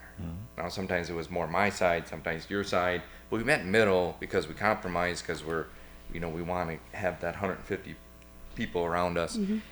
But nowadays it's like, oh no, well, you're disinformation because you're just saying something that I don't agree with. Right. And the whole cancel culture and all that. But and I don't, honestly, I don't know how to get out of that, because I just think about big picture things, like if Elon didn't have X or Twitter, like we were saying before, and we couldn't see some of the stuff that was going on now, this past week, if that was buried, whatever side you're on, of pro this, pro that, I don't, honestly, I don't give a fuck. But it's, if we couldn't see some of that stuff, and because the media determines what we see, like that's just crazy. They're determining what's misinformation or what they think is right. I could spend all day on it. I don't believe in abortion, but if you want to have a good discussion about it, then let's have a good discussion about it. It's just, but we can't anymore, because it's all, half the world just, as soon as you want to have a discussion, they want to turn it into immersion. It's all emotional, and it's like, okay, well, you're balding. All right, well, you're fat. Yeah, exactly. It's all this shit. We just can't have a good discussion anymore. So. Yeah, and they want people, and it reminds me of saying they want people to just follow the herd and be the masses. But there's an old saying, it says, be careful when you follow the masses, because most of the time the M is silent. Right, exactly. They're a bunch of asses. But we should all take more naps. Yeah, exactly. Yeah, Naked. that's a good one. Dana, what you got? Sorry, was that out loud?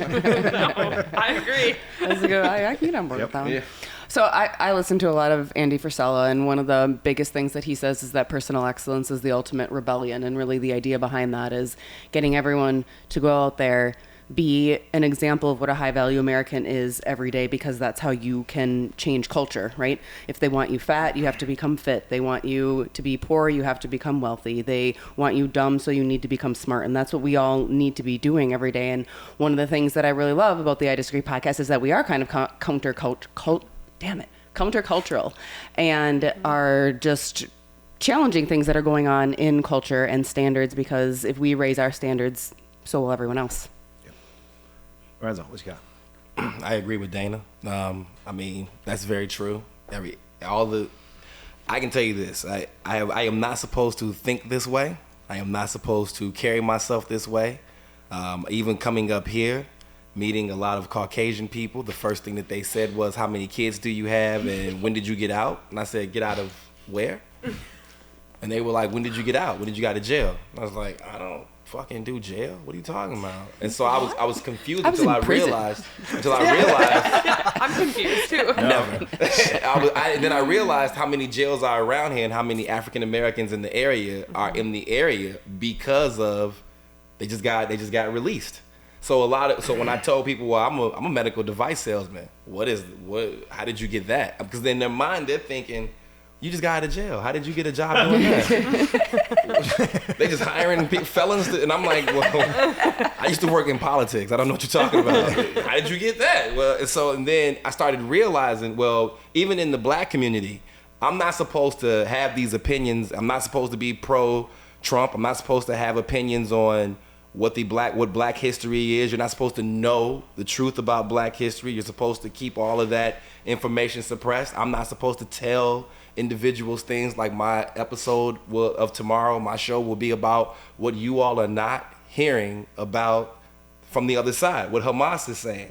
So it's like, I'm not supposed to do those things as an American, especially not as a black man. I'm not even supposed to care. I'm supposed to be on the side of Black Lives Matter. I'm supposed to be telling you all that if you all stand with Israel, then all of y'all are white supremacists, and I ain't got to sit here no more. It's like, but I agree with you. When you grow and when you step outside of that and you become a much, much better person, a smarter person, a better individual. And in my opinion, like I told my father, when we stop thinking so small and negative, we become better to each other. I said, I understand that you as a man, you've been really good to the black community. I said, but now it's time to be good to the whole community.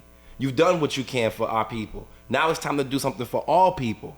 And my father was like, nah, you right. I get kind of stuck in my way. And I'm like, yeah, man, you got to stop thinking everything from color, because now you retired.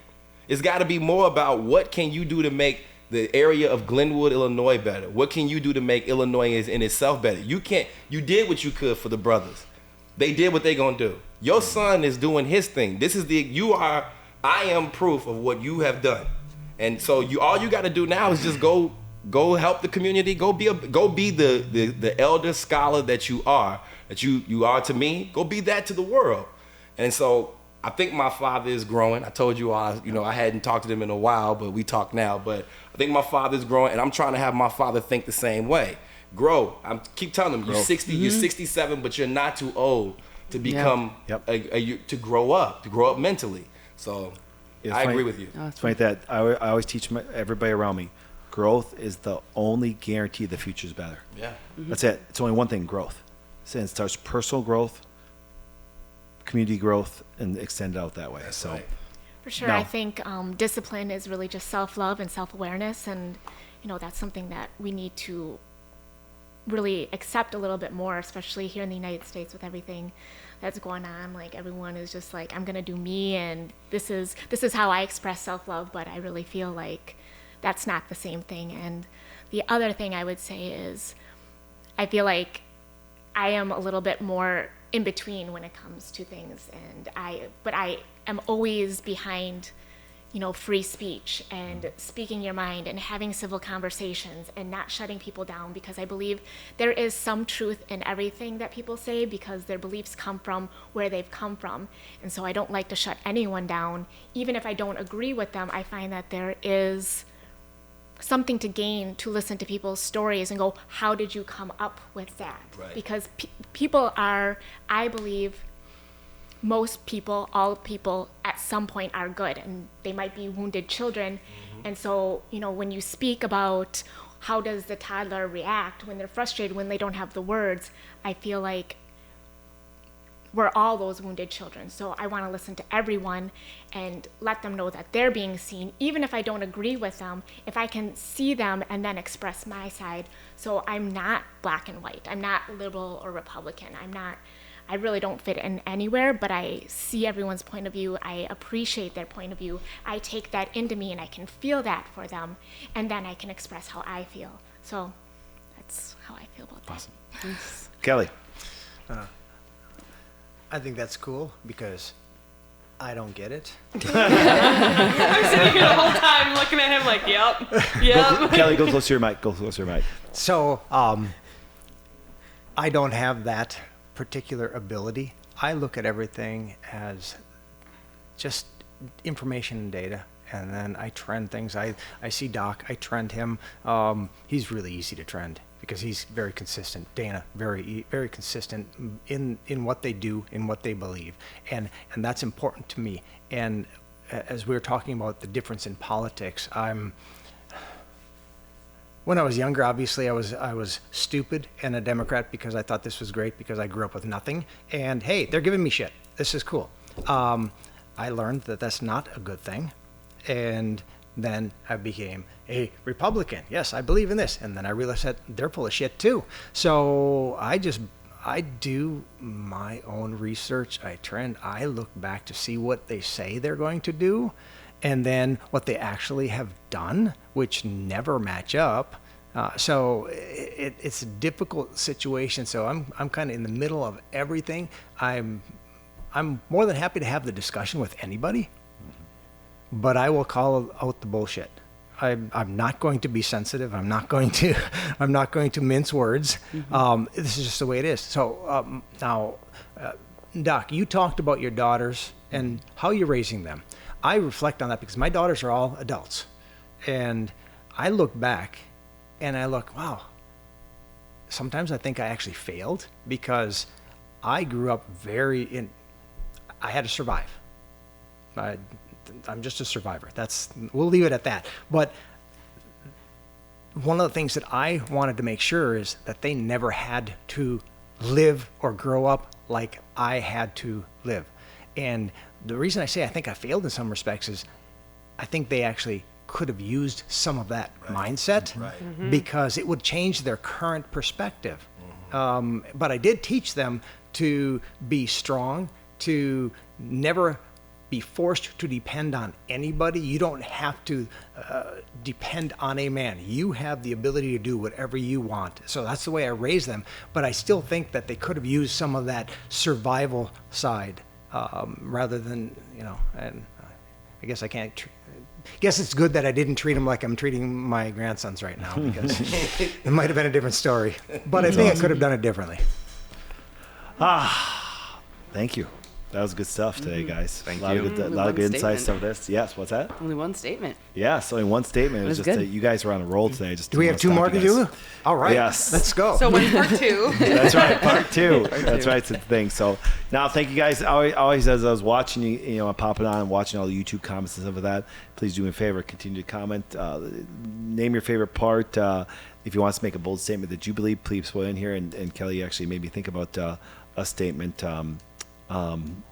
that I'm going to add to our stuff. Okay. Just about we talk about your daughters that way. I want to add something and make a statement on for one of the next shows that way. So I get ideas from you guys too, and stuff like that. See, I love, I tell people, I love to constantly learn. Do you saying? I do. You saying? Because it's like I take input, learn. I think that's a part of my characteristic, and go, okay, listen, and then see where the perspective is coming from that way, and then share perspective, and you're going to find out that I tell people, if you really sit down and have discussions like this, you could be man, woman, older, younger, doesn't matter what your background is, doesn't matter what your race is, of that, you're gonna find out there's a lot of commonalities, and that's what can be built upon. It really can. And like tell people, when I tell people I'm a communist on certain things, they're like, what? And then I explain to them, like, well, I am too. I'm a Democrat on some things. Yep, what? I am too. You're saying, and then we find out there's a lot of commonalities on there that way. So it's kind of great and meeting great people. So thank you guys for being here once again. Dana, thank you for being a wonderful co-host. great job for co-hosting today. And Lorenzo that way. So Travis, we miss you and stuff like that, but he's down traveling, doing work, and I have some travel coming up here pretty quick that way. So I won't be here sometimes, and you guys will be running the show and stuff like that. So it's gonna be kind of great. So we will see you guys all next week.